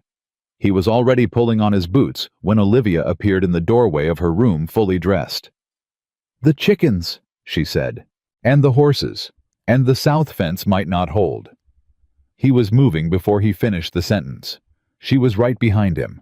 What followed was 4 hours of the hardest physical work Xavier had done since building the house, and he had not done it alone. They worked in the dark and the wind and the biting cold, moving animals, shoring up the fence, covering what needed covering, making the decisions that had to be made fast and often with incomplete information. He didn't give instructions, and she didn't ask for them. They read the situation together and responded to it together, and when one of them saw something the other had missed, they said so, and the other one acted without argument. At around 7 in the morning, they came back inside with all the animals accounted for, and the fence held, and 3 chickens that would have died if they'd waited another hour safely in the barn. Olivia sat down at the kitchen table. She was soaked and exhausted, and her hands were shaking slightly from the cold. Xavier built the fire up and put the coffee on and pulled her chair closer to the stove and said, "Put your hands here." She put her hands near the warmth and said, "We didn't lose anything." "No," he said, "we didn't." She looked up at him. She was red-faced from the cold, and her hair had come loose from its pins, and she looked in that moment less like the careful, controlled woman who had sat across from him on a bench in Fort Smith, and more like someone who had been through something real and come out the other side of it. "We work well together," she said. It wasn't a compliment exactly. It was more like a conclusion reached after sufficient evidence. "Yes," he said simply. "We do." She looked at her hands near the fire. And then she said very quietly, something she hadn't said before, and hadn't been ready to say before. "I think I'm going to be all right here." Xavier poured the coffee, set her cup in front of her, sat down across the table. "I think you are too," he said. She wrapped both hands around the cup, and the fire crackled, and outside the storm kept moving east, carrying whatever it was carrying away from them, and the house was warm, and it was not empty, and it had not been empty for a long time now, and both of them knew it, and neither of them needed to say so. Because some things built slowly out of hard work and honest words and the willingness to stay don't need to be announced. They simply become true. The winter that followed the November storm was the kind that tests everything. The structures a man builds, the plans he makes, and most of all the people he builds them with. It did not break them. It did something better. It showed them what they were made of individually, and together, in the way that only sustained difficulty cannot in the dramatic crisis moments, but in the accumulated weight of ordinary hard days, one after another, each one requiring something and giving something back in a currency that wasn't money or comfort, but understanding. December was brutal. January was worse. The cold came in off the northern plains and sat on the land like something with intention, and Xavier and Olivia moved through it the way they'd moved through everything since the November storm together, efficiently, without wasted motion or wasted words. The chores took twice as long in the cold. The animals needed more tending. The firewood they'd stacked in October ran low by mid-January, and Xavier spent 3 days cutting more, while Olivia managed everything else. And when he came in on the third evening with his hands bleeding through his gloves, she said nothing, just took his hands and put them in warm water and held them there until the feeling came back, and the silence between them in that moment was not the silence of strangers or the silence of obligation, but the silence of two people who had stopped needing to explain themselves to each other. That was when he knew something had changed. He couldn't have named the exact day it happened. It didn't happen on a day it happened the way a season changes gradually, and then completely, the way you don't notice the cold leaving until one morning the air has a different quality, and you realize spring has already begun. He was falling in love with his wife. He didn't say it. The timing wasn't right, and the words didn't feel adequate to the thing, and he was a man who had learned from land and weather, and the kind of work that doesn't forgive carelessness, that the right action at the wrong moment was still the wrong action. So he held it, and he worked alongside her, and he let the days accumulate, and he trusted that whatever was growing between them was growing in both directions. He thought it was. He was fairly certain it was. But Olivia Zimmerman was not a woman who revealed herself easily, and he respected that too much to push against it. It was Martha Bartlett who pushed against it for him without intending to. In early February, Martha came over with a jar of preserves, and the kind of casual purpose that meant she actually had something specific to say. She sat at the kitchen table while Olivia made tea, and she talked about her grandchildren and the condition of the road and the price of flour at the settlement store, and Xavier, who understood Clem's wife well enough by now to know that this preamble meant something was coming, waited. It came when Olivia went to the pantry for the sugar, Martha leaned across the table and said to Xavier very quietly and very directly, "That woman is in love with you and she doesn't know what to do about it." Xavier went still. "I'm not telling you this so you'll do something foolish," Martha said. "I'm telling you because she spent 8 years in a situation where what she felt was used against her. She doesn't know how to feel something without being afraid of it." She straightened up as Olivia's footsteps came back. "Just be patient and be clear. She needs to know it's safe." Then Olivia came back with the sugar and Martha seamlessly resumed talking about flour prices, and Xavier sat at the table with his coffee and the weight of what Martha had said and thought about a woman who had been carrying something she didn't know how to put down. That night after supper, they were at the table in their usual positions, the account book open, the lamp between them.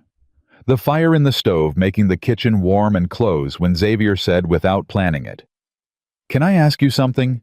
Olivia looked up. "Yes." "Are you happy here?" She was quiet for a moment. Not a calculating quiet, a genuine one. The kind where a person is actually taking the question seriously instead of reaching for the convenient answer. "Happy is a complicated word," she said finally. "Then use your own word." She looked at him. And then she said something he didn't expect. "Safe. I feel safe here. I haven't felt that in 8 years." A pause. "And there's something else. Something that took me a while to identify because I haven't felt it in a long time either." She stopped. "What?" he said. Her eyes went to the lamp. "Seen," she said quietly. "I feel seen here. Not managed. Not assessed for usefulness.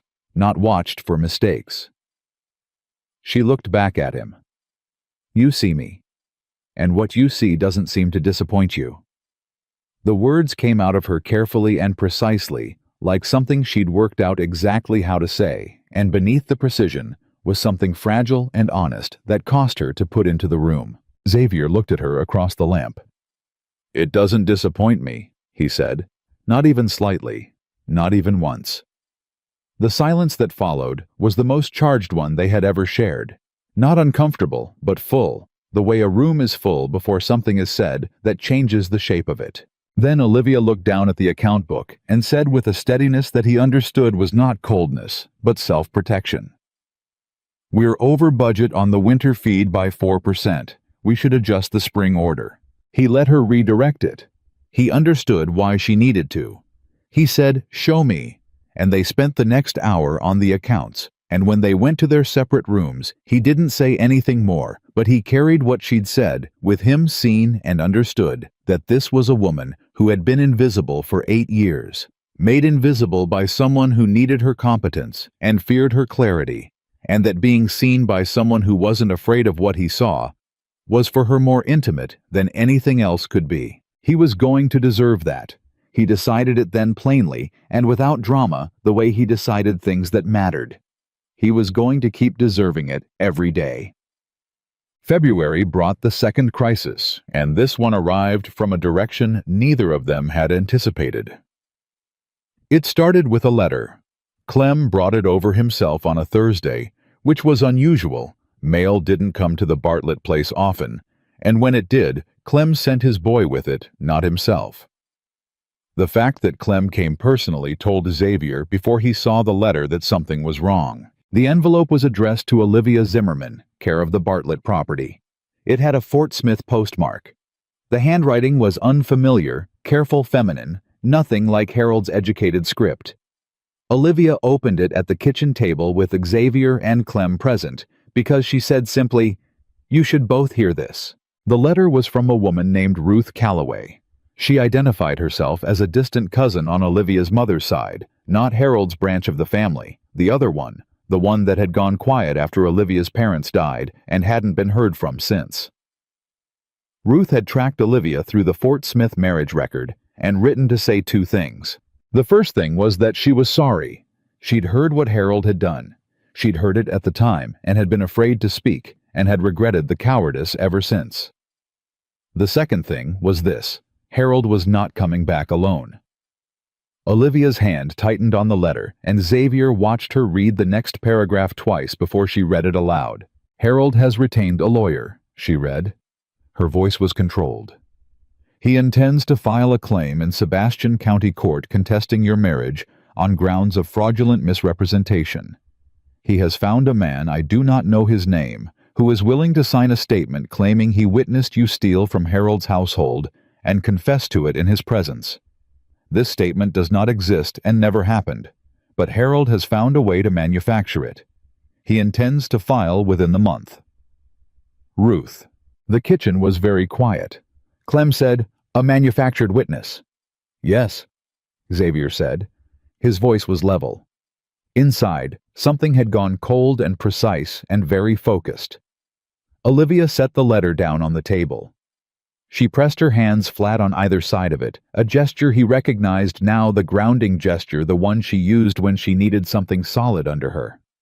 "He's escalating," she said. "Because the direct approach didn't work, he's going to the courts." "Can he win?" Clem said. A fraudulent statement from a paid witness against a woman with no local connections in her original town and no resources to fight it, Olivia said, with the terrible clarity of someone who understands a legal system that wasn't built for people like her. If this were her word against a manufactured document... She stopped. "Possibly." Xavier stood up. "Then we don't let it be her word against a document." Both of them looked at him. "We get ahead of it," he said. "The same way we got ahead of Harold's story with the neighbors. We go to Fort Smith. We go to the courthouse first. We file our own statement, both of us under oath, and we bring every piece of documentation we have. The marriage record, the land deed, the account records that show Olivia's been running this ranch's finances for 5 months." He looked at Clem. "And we bring witnesses." Clem didn't hesitate. "I'll come. Martha too, if she's willing." "She's willing," Clem said. "She'll be more than willing. She'll be enthusiastic." Xavier looked at Olivia.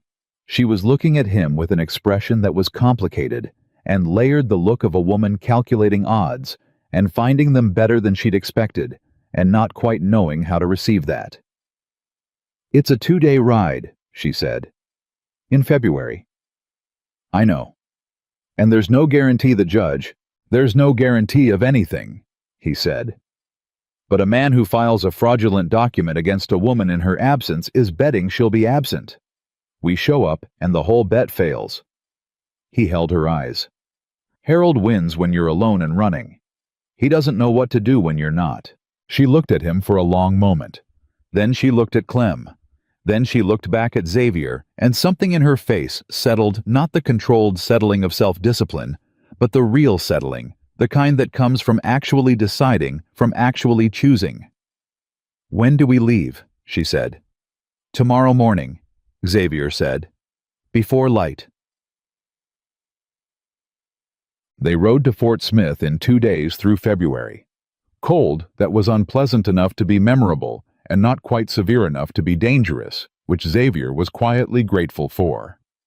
Clem and Martha rode with them, Martha bundled in every layer she owned, complaining about the cold, with a cheerfulness that made the whole thing feel improbably like less of a catastrophe. They arrived in Fort Smith on the evening of the second day, stiff and cold and purposeful. Molly Reed took them in. She didn't ask questions Olivia had written ahead. She just opened the back rooms of the restaurant and put food on the table and coffee in their hands.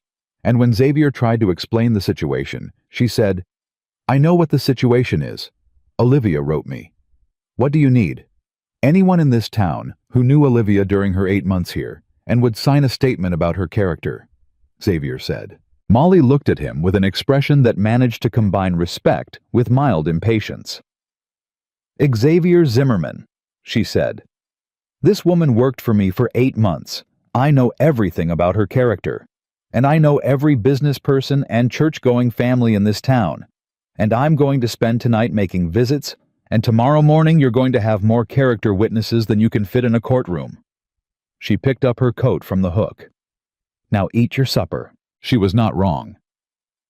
The next morning, they went to the county courthouse with Molly Reed, Reverend Aldrich, the woman from the general store who'd given Xavier advice on his first day in town, 2 families from the church congregation who had known Olivia by sight and reputation, and Clem and Martha Bartlett, who had driven 2 days in February cold and were prepared to be as difficult as necessary. The county clerk, a precise man named Simmons, who had the air of someone who had processed enough frontier legal disputes to be genuinely unsurprisable. Listened to Xavier's account of the situation and looked at the stack of documentation marriage record. Land deed 5 months of financial accounts in Olivia's hand. A letter from Ruth Calloway describing Harold's stated intention to file a fraudulent claim, and said, "And you're here to file a preemptive statement." "We're here to file a preemptive statement," Xavier confirmed. "Under oath, both of us, and with witnesses prepared to file supporting affidavits." Simmons looked at the group of people standing in his office, which was not large enough for all of them, and had become somewhat crowded. He looked at Martha Bartlett specifically, who was looking back at him with the expression of a woman who had driven 2 days in February and was not going home without accomplishing what she'd come for. "This is irregular," Simmons said. "My understanding," Xavier said, "is that a fraudulent legal claim is also irregular." Simmons looked at him. "Sit down, Mr. Zimmerman." They sat. They filed the statements. All of them, Xavier Olivia, Clem, Martha Molly, Reverend Aldrich. 6 sworn affidavits filed before Harold's lawyer had shown up with anything at all. When they were done, Simmons looked at the stack of documents and said to no one in particular, "If and when a claim is filed against this marriage, the court is going to find a rather substantial record already in place." "That's the intention," Olivia said.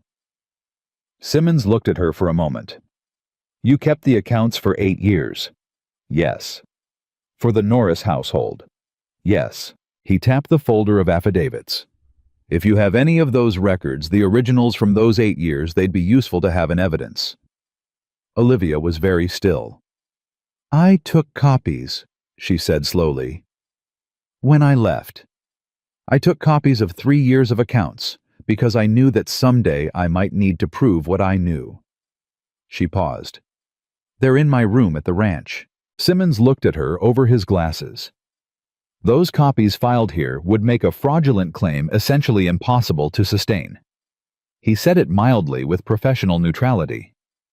"Just so you're aware of your options." Xavier looked at Olivia. She was looking at Simmons, with the expression of someone who has been holding a card for 3 years and has just been told the game calls for exactly that card. "I'll file them," she said. "I'll send them within the week." They rode back to the ranch with the particular exhaustion of people who have done something difficult and done it right, which is a different exhaustion from failure, heavier in the body, lighter in the mind. On the second evening of the return ride, they camped near a creek, and Clem and Martha fell asleep almost immediately, which left Xavier and Olivia sitting at the small fire in the late winter dark, and for a while, neither of them said anything. Then Olivia said, "The copies." "Tell me," Xavier said. "When I left, I took 3 years of account books. Not originals copies I'd made myself because I kept copies as a habit, because I never trusted that the originals were safe." She looked at the fire.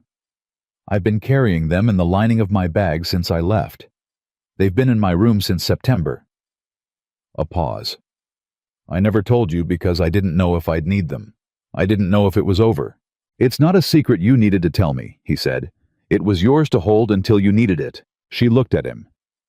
"It's evidence that proves not just that I'm innocent, but that he's guilty. That he stole from his own household. That he's been doing it for years." Her voice was steady, but her eyes were not. They had the brightness of someone who has been carrying something very heavy for a very long time and has just begun to understand that they might be able to put it down.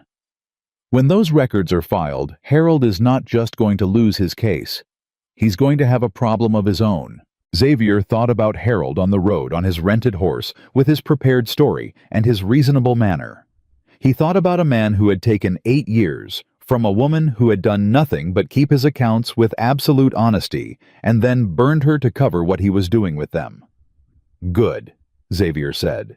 It was the only word he had that fit. Olivia looked at the fire for a long time. Then she said very quietly, "I'm done running." "You've been done since September," he said. You just didn't know it yet." She looked at him. And this time, what was in her eyes was not controlled or calculated or measured.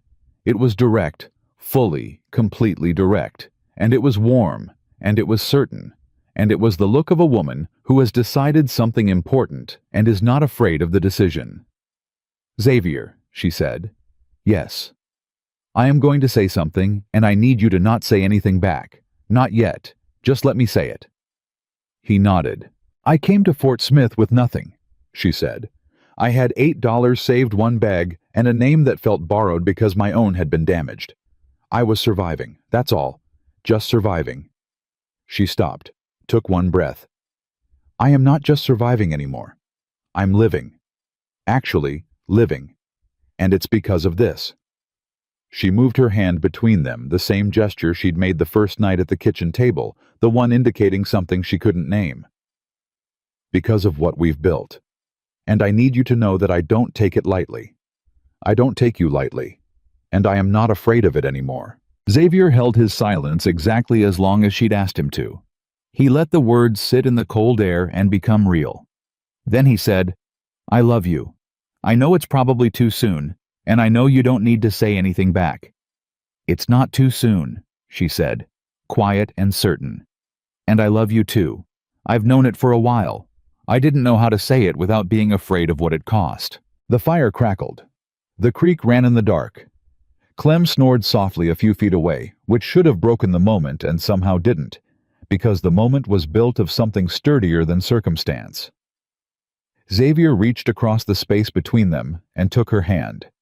She let him. Her fingers after a moment closed around his, not tentatively, but firmly, the way she did everything that mattered, with intention, with both hands. "We should sleep," she said finally. "Long ride tomorrow." "Yes," he said. But neither of them moved for a while. They sat at the fire in the cold February dark on the road between a courthouse where her past had just been contained and a ranch where their future was waiting, and they held on, and it was enough, and it was more than enough, and it was the beginning of something that had no ceiling. The copies reached the Fort Smith courthouse 8 days after they returned to the ranch, sent by the most reliable mail carrier, Xavier knew. 3 years of household accounts in Olivia's precise handwriting, cross-referenced and annotated, showing clearly and in detail what Harold Norris had done with money that wasn't his, and when and how much. Simmons filed them the day they arrived. Harold's lawyer showed up at the courthouse 2 weeks later to file the fraudulent claim. He walked in, identified himself, stated his purpose, and Simmons handed him a folder. The lawyer looked through the folder for a long time without speaking. Then he said, "How long has this been on file?" 3 weeks, Simmons said pleasantly. "The affidavits. The financial records have been on file 11 days. The lawyer looked at the folder again. Then he stood up, thanked Simmons for his time, and left. He did not file the claim. Word reached Xavier and Olivia through Clem, who heard it from a man who'd been at the courthouse that day and had apparently found the whole scene worth telling. Xavier was in the barn when Clem told him.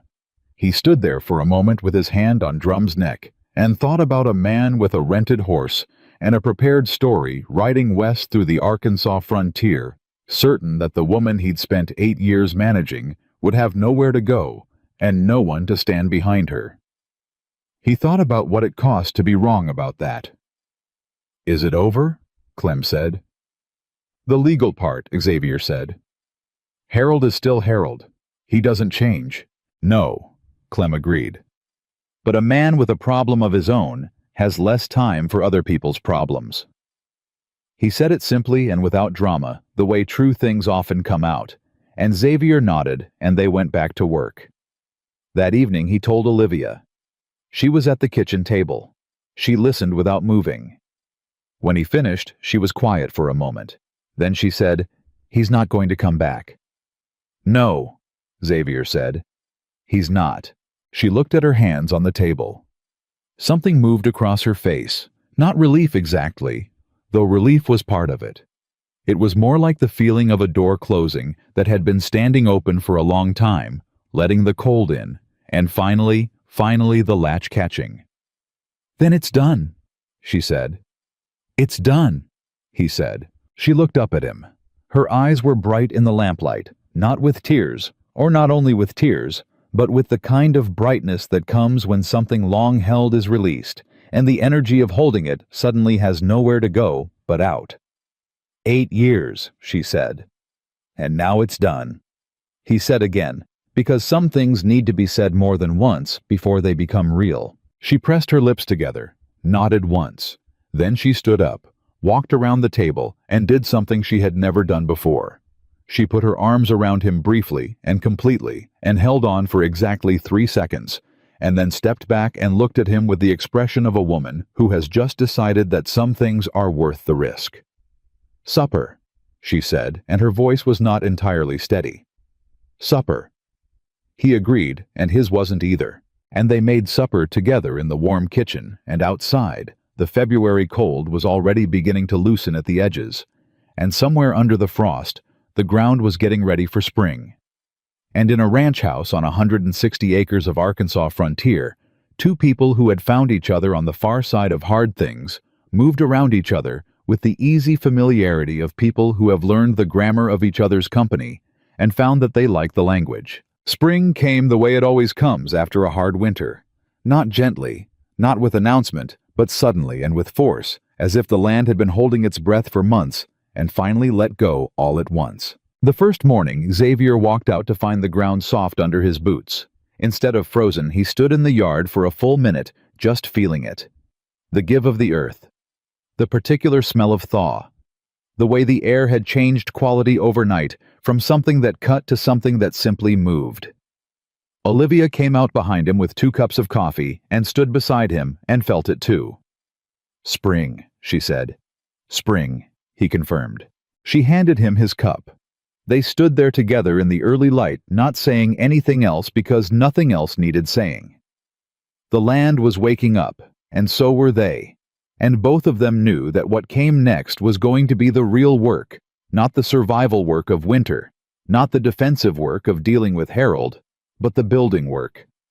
The actual construction of the life they'd agreed to when they'd stood in a cold church in September and said words they meant. That was the morning Xavier understood with the clarity that only comes after surviving something difficult together, that what he and Olivia had was not what he'd hoped for when he'd ridden toward Fort Smith with $17 and a dangerous idea. It was better. It was something he hadn't known how to want, because he hadn't known it existed a partnership that was also a love built not on the fantasy of completion, but on the daily reality of two people who had decided over and over in small ways and large ones to choose each other. He didn't say any of that out loud. He drank his coffee and looked at the land and thought, this is what I built it for. Not the house. This. The first spring planting was the largest undertaking they'd attempted together, and it nearly broke them, not their relationship, but their bodies, which turned out to be the same thing in a different register. Xavier had expanded the plan over the winter, working through it with Olivia on the account books through the long, cold evenings. They were going to plant 60 acres in corn and 30 in wheat, and keep the rest in grass for grazing, and it was an ambitious plan for two people, more ambitious than anything Xavier had tried alone, and it required every hour of daylight for 6 consecutive weeks. They worked themselves to the edge of their limits. Some evenings, Xavier came in so tired he sat down at the kitchen table and couldn't immediately remember what he'd sat down for. Some mornings, Olivia's hands were stiff from the previous day's work before she'd done anything at all. They ate fast and slept hard and woke before dawn every day and went back out and did it again. But they also laughed. That was what Xavier hadn't expected, the laughter. Not the forced cheerfulness of people trying to keep morale up, but the genuine, unpredictable laughter that comes when two people are tired enough that their defenses are down and something strikes them as funny at exactly the same moment, and there's nothing to do but give in to it. It happened first over a pig. One of the 2 pigs they'd started with had developed a talent for escape that defied all reasonable explanation. The animal had gotten out of the pen 3 times over winter, each time reappearing in a different and inexplicable location, once in the barn, once on the front porch, And once memorably standing in the kitchen doorway at 6 in the morning, looking at Xavier with an expression of complete satisfaction. They'd repaired the pen each time. The pig kept escaping. In the middle of the first week of planting, when both of them were already exhausted, the pig got out again and was found in the half-planted cornfield, systematically routing up the seedlings they'd spent 2 days putting in. Xavier arrived at the field, saw what was happening, and said a word he would not have said in mixed company. Olivia arrived 30 seconds later, took in the scene, looked at the pig, looked at the field and said, "He's been planning this all winter." And then she laughed. Not a polite laugh or a tired laugh, a real one, full and genuine, the kind that bends a person forward and takes their breath for a moment.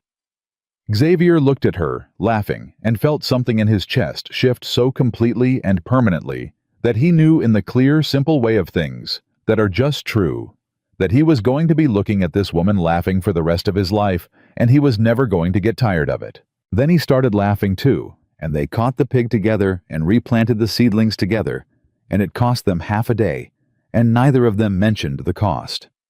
The first person to come to them for help was a young man named Thomas Reeve, 20 years old, who arrived at the ranch in late April with a lame horse and no clear story about where he'd come from.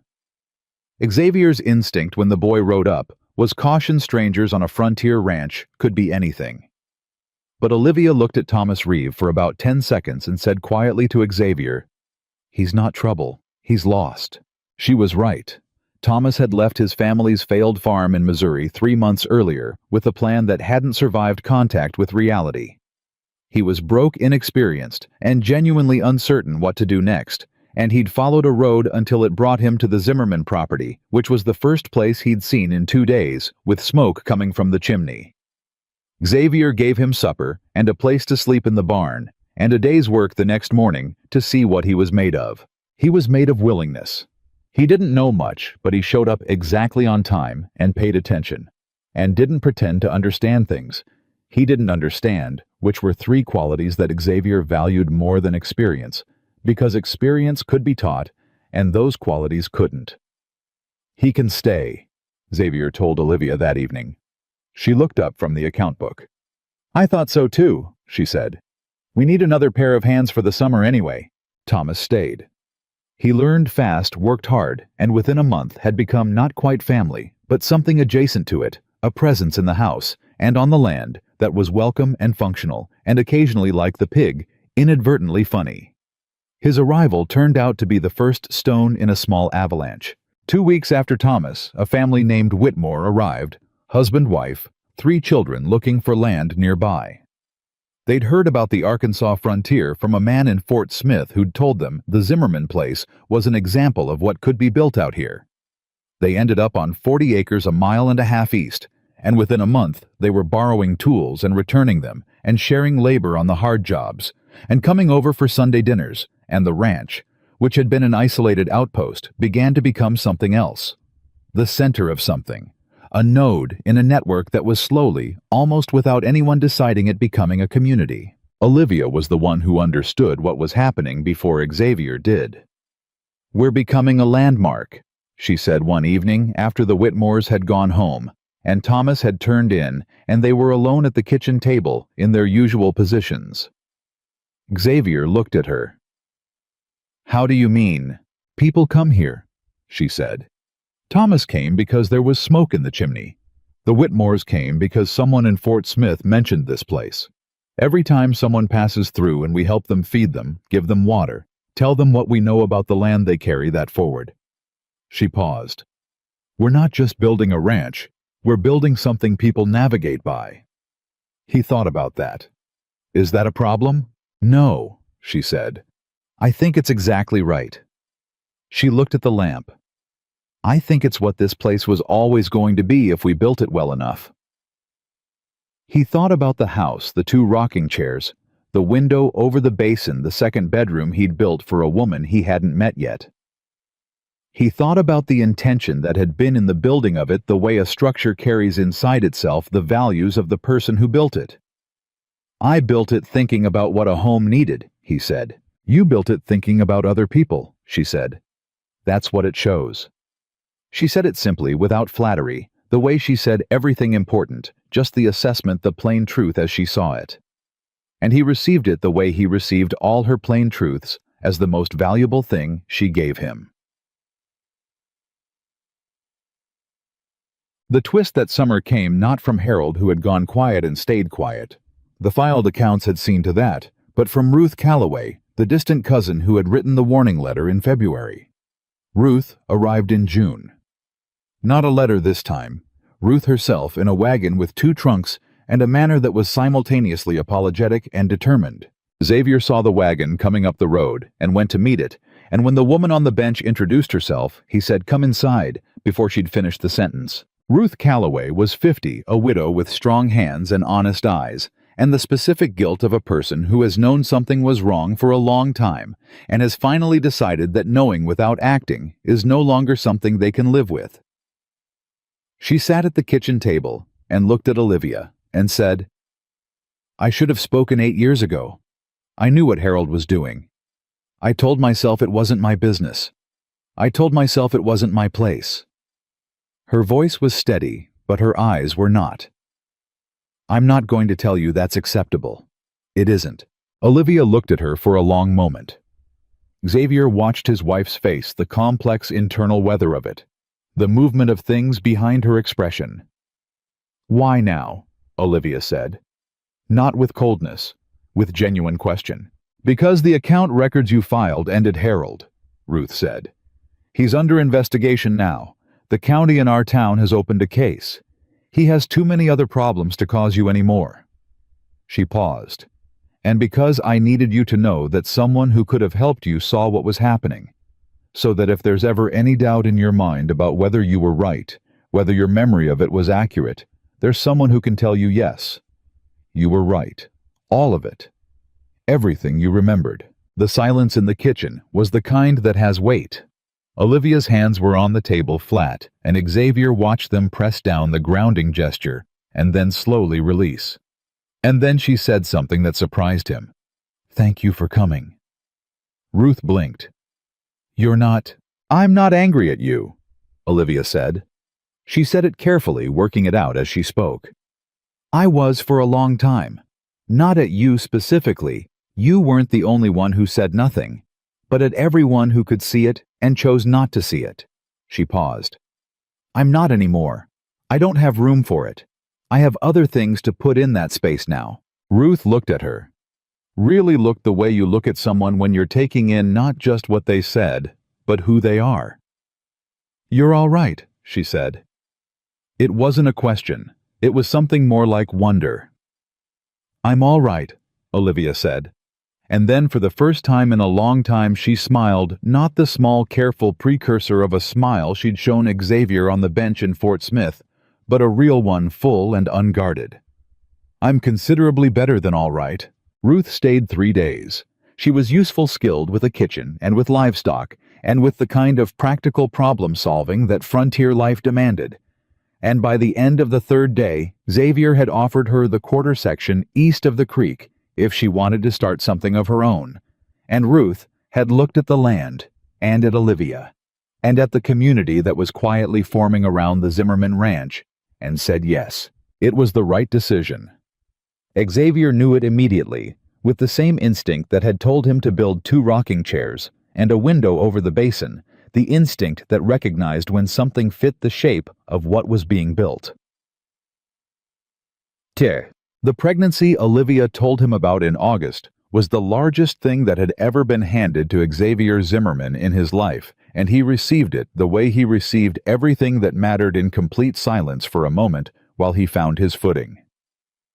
They were at the kitchen table. It was evening, the lamp between them, the account book open. Olivia set down her pen and said, "I need to tell you something." He looked up. She held his eyes with that direct, undefended look that was the most intimate thing she did. The look she reserved for things that were true and important and slightly frightening. "We're going to have a child," she said. The silence lasted exactly 4 seconds. He counted them later. Then he said, "When around February," she said. "Maybe early March." He nodded slowly. His mind was doing several things at once, calculating, feeling, adjusting, and none of it was organized enough yet to put into words. He said, "Are you all right?" "Yes," she said. "I'm well." A pause. "I've been well for a while. I wanted to be certain before I said anything." He looked at her. She was watching him with the careful attention of a woman who has learned not to assume how news will land. "Olivia," he said. "Yes, I am—" He stopped, started again. "I don't have the right words for this." Something in her face softened, not the careful, controlled softening of someone managing their expression, but the real kind. "You don't need words," she said. "Your face is doing fine." He reached across the table and took both her hands. She let him. Her fingers closed around his the way they'd closed around the fire that February night on the road, firmly with intention, with both hands. "We need a bigger table," he said. She laughed, that full, real laugh that bent her forward and took her breath, the one he would never get tired of. "We need more than a bigger table," she said. "I'll start with the table," he said, "and work outward from there." Yeah. He built the bigger table in September. He expanded the kitchen in October. He built a cradle in November, working on it in the evenings after supper, the same deliberate care he'd put into every board and nail of the house, not rushing, not performing, just building the way he built everything, with the understanding that what a structure was made to hold was more important than how fast you raised it. Thomas helped. He'd become over the months something closer to a younger brother than a hired hand, present in the way of family, useful in the way of family, occasionally infuriating in the way of family, and completely irreplaceable in the way of family. He took on more of the outdoor work as Olivia's pregnancy advanced, without being asked and without making a production of it, which was exactly right. The Whitmores came over for Sunday dinners regularly now, and Ruth's place east of the creek was taking shape, and Clem and Martha remained what they had always been, the bedrock of the community, the people who had been there before, and would be there after, the ones who held the memory of how things had started and passed it forward. Martha had taken Olivia under her care with the focused dedication of a woman who had decided this was her project and was not open to argument about it. One Sunday in November, sitting at the expanded kitchen table with the Whitmores and Thomas and Clem and Martha and Ruth, while the wind moved over the land outside and the house was warm and loud with the particular noise of people who are comfortable with each other, Xavier looked around the table and felt something that he had no precise word for. Not contentment. Exactly, not pride exactly, but the feeling of a man who set out to build something and built exactly what he intended, and then discovered it was better than he'd imagined. Olivia caught him looking. She was across the table talking to Martha about something, and she broke off mid-sentence and looked at him with one eyebrow raised in a question. He shook his head slightly. Nothing. Just looking.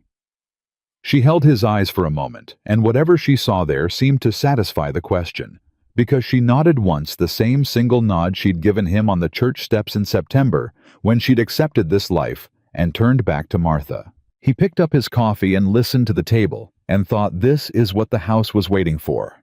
Not just Olivia, all of it. This.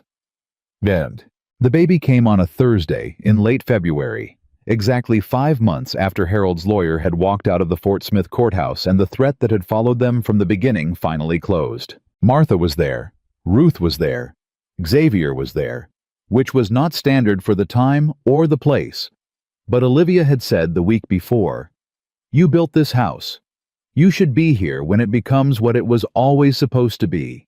And there was no argument he could have made to that, even if he'd wanted to make one. The labor was long.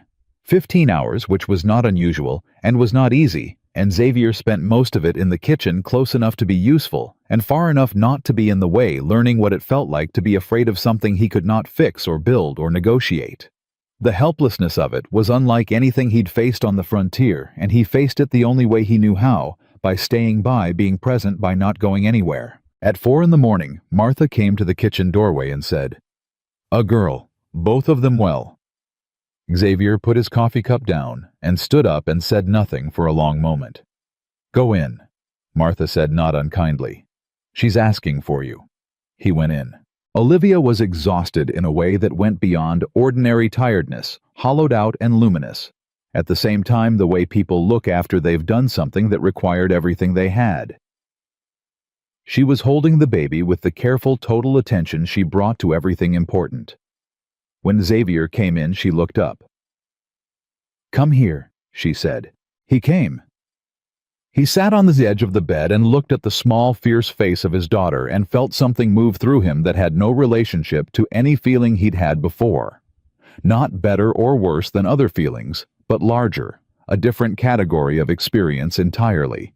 The feeling of understanding for the first time what you were built to protect. "She's perfect," he said.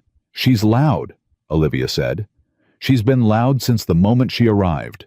"Good," Xavier said. "She's going to need to be." Olivia looked at him. Her face was tired and open and completely unguarded, the way it had been at the fire in February, the way it was when she was too tired to hold anything back. "What do we call her?" she said. They'd talked about names. They'd had a list.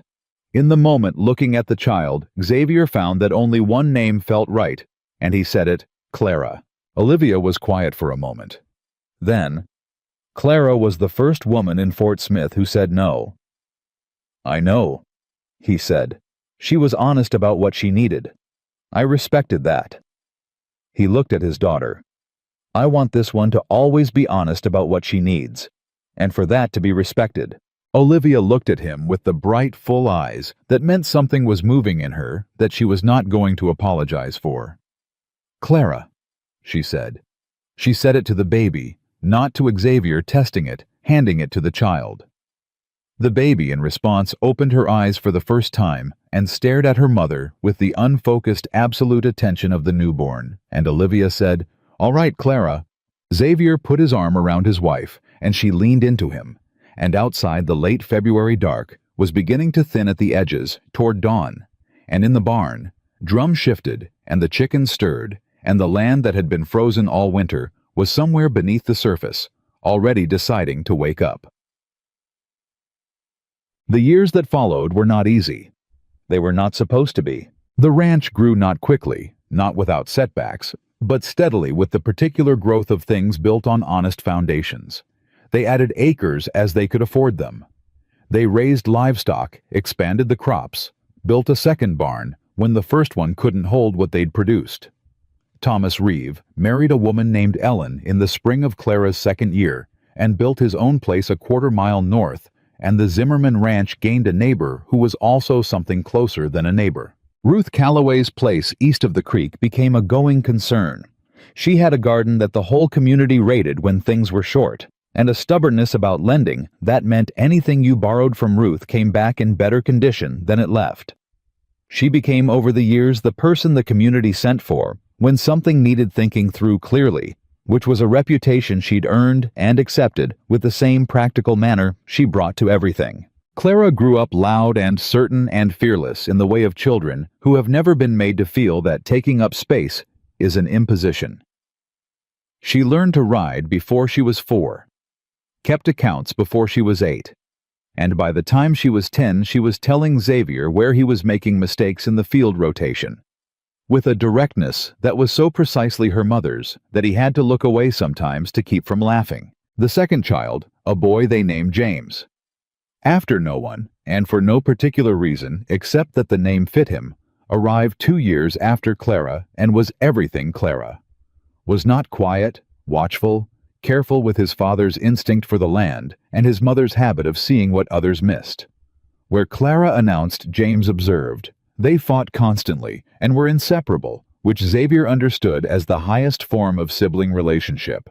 Olivia ran the finances of the ranch and gradually became the person other families in the growing settlement came to when their own numbers didn't add up.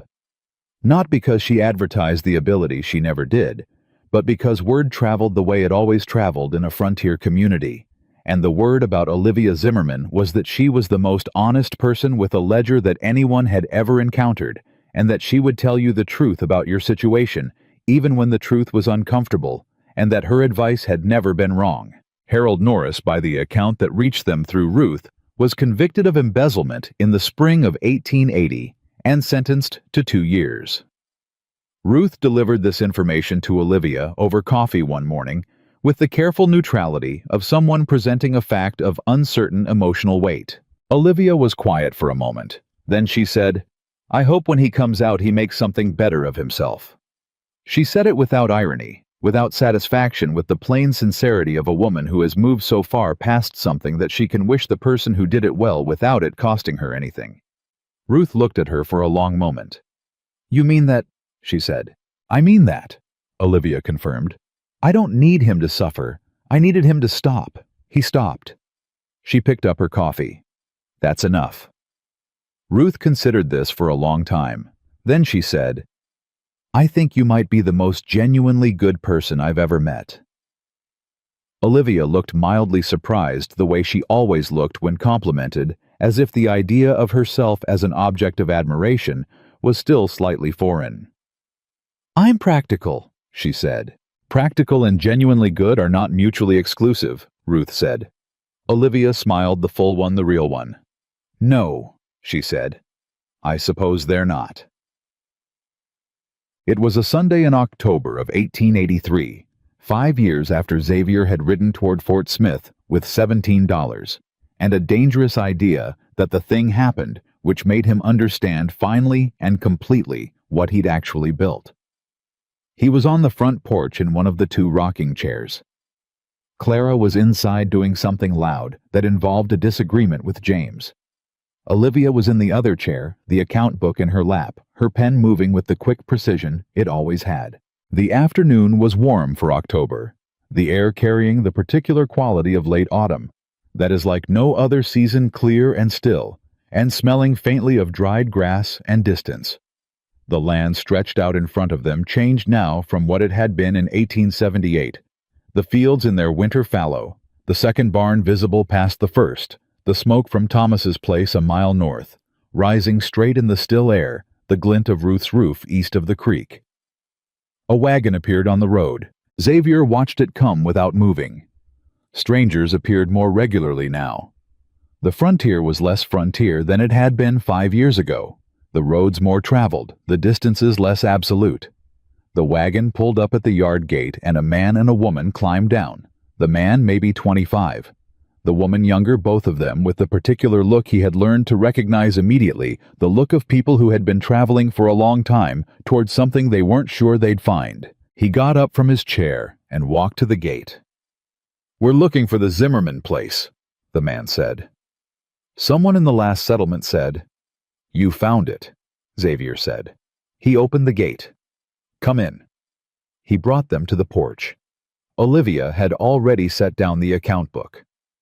Clara appeared in the doorway, 8 years old, brown-haired, her mother's eyes, and assessed the strangers with the frank appraisal of a child who had grown up watching her mother assess everything directly. Olivia asked the couple the questions that needed asking: where they were from, where they were going, what they were looking for. She asked them plainly, and listened to the answers completely, and when they'd finished, she looked at Xavier, and something passed between them. Wordless, immediate, the communication of 2 people who have been reading each other for 5 years and have gotten very good at it. "There's land east of the creek," Xavier said. "Ruth Calloway could tell you about it. Her place is about a mile that direction." He paused. "But first come inside and eat something." The woman, her name was Anna, it turned out, and she had the hands of someone who had worked hard and the eyes of someone who wasn't done. Yet looked at the house and then at Olivia and said, "You've been here a while." 5 years, Olivia said. "Is it?" Anna stopped. Tried again. "Is it all right? Out here, really?" Olivia looked at her for a long moment. She looked at this woman who was standing at the beginning of something and wanted to know if it was worth it, and she gave her the answer she would have wanted someone to give her standing on a bench in Fort Smith in September of 1878, the true one. "It's hard," she said. "Most days it's harder than you think you can handle. The winters are real, and the work is more than you imagine, and there are days when everything goes wrong at once." She paused. "And yes, it's all right. It's considerably better than all right." She looked at Xavier. "We built something here. Something real. Not because the land was easy or the circumstances were kind, but because we decided to stay and build it anyway. She looked back at Anna. That's the whole answer. That's all there is. Anna looked at her husband. He looked at her. Something passed between them, the particular communication of two people deciding something together, and then they both looked back at Olivia and nodded. "Come inside," Olivia said, and held the door. Xavier stood on the porch for a moment after they went in. He could hear Olivia's voice inside, and Clara's, and the sounds of the kitchen being organized around feeding people, and underneath all of it, the particular living noise of a house that was full. He looked at the land, at the fields and the barns, and the smoke from Thomas's chimney, and the glint of Ruth's roof, and the road coming in from the east, where strangers arrived and left less strange than they'd arrived. He thought about a man who had driven a nail into an empty house and said out loud to nobody that he'd built it thinking about a woman he hadn't met yet. He had met her. He had built the rest with her. And what they had made together out of hard ground and honest words and the daily choice to stay was not what he'd imagined when he'd ridden toward Fort Smith with $17 and hope. It was more. It was a life so full and real and alive that it had started spilling over into other lives, drawing people in, giving them something to navigate by. The way a light in a window on a dark road is not just a light, but a direction, a proof that somewhere ahead there is warmth and someone who will open the door. He went inside. Clara was already telling Anna about the pig, the escape artist, the cornfield raid, the legendary stubbornness of the animal who had been accidentally the first thing that made her parents laugh together. She was telling it with the dramatic precision of a child who has heard a story so many times she has made it her own, and Olivia was at the stove not listening to it, and also hearing every word with the small private smile that meant something was good, and she knew it, and she wasn't going to say so because she didn't need to. Xavier sat down at the big table, the one he'd built in September of 1878, and expanded in October of 1878, and replaced entirely in the spring of 1880, because the family had outgrown it, and picked up his coffee cup, and looked at his wife and his daughter, and the two strangers, who were already starting to be less strange, and understood, with the simple finality of a thing completely known, that a home is not built in a season or a year. It is built every day by people who choose to stay and keep choosing and never stop building. And what Xavier Zimmerman had built from a single nail driven into an empty house on a September morning in 1878 was exactly that. A life that proved day by ordinary, extraordinary day that the most important thing a man could ever construct was not a structure at all, but the love that made it worth coming home to.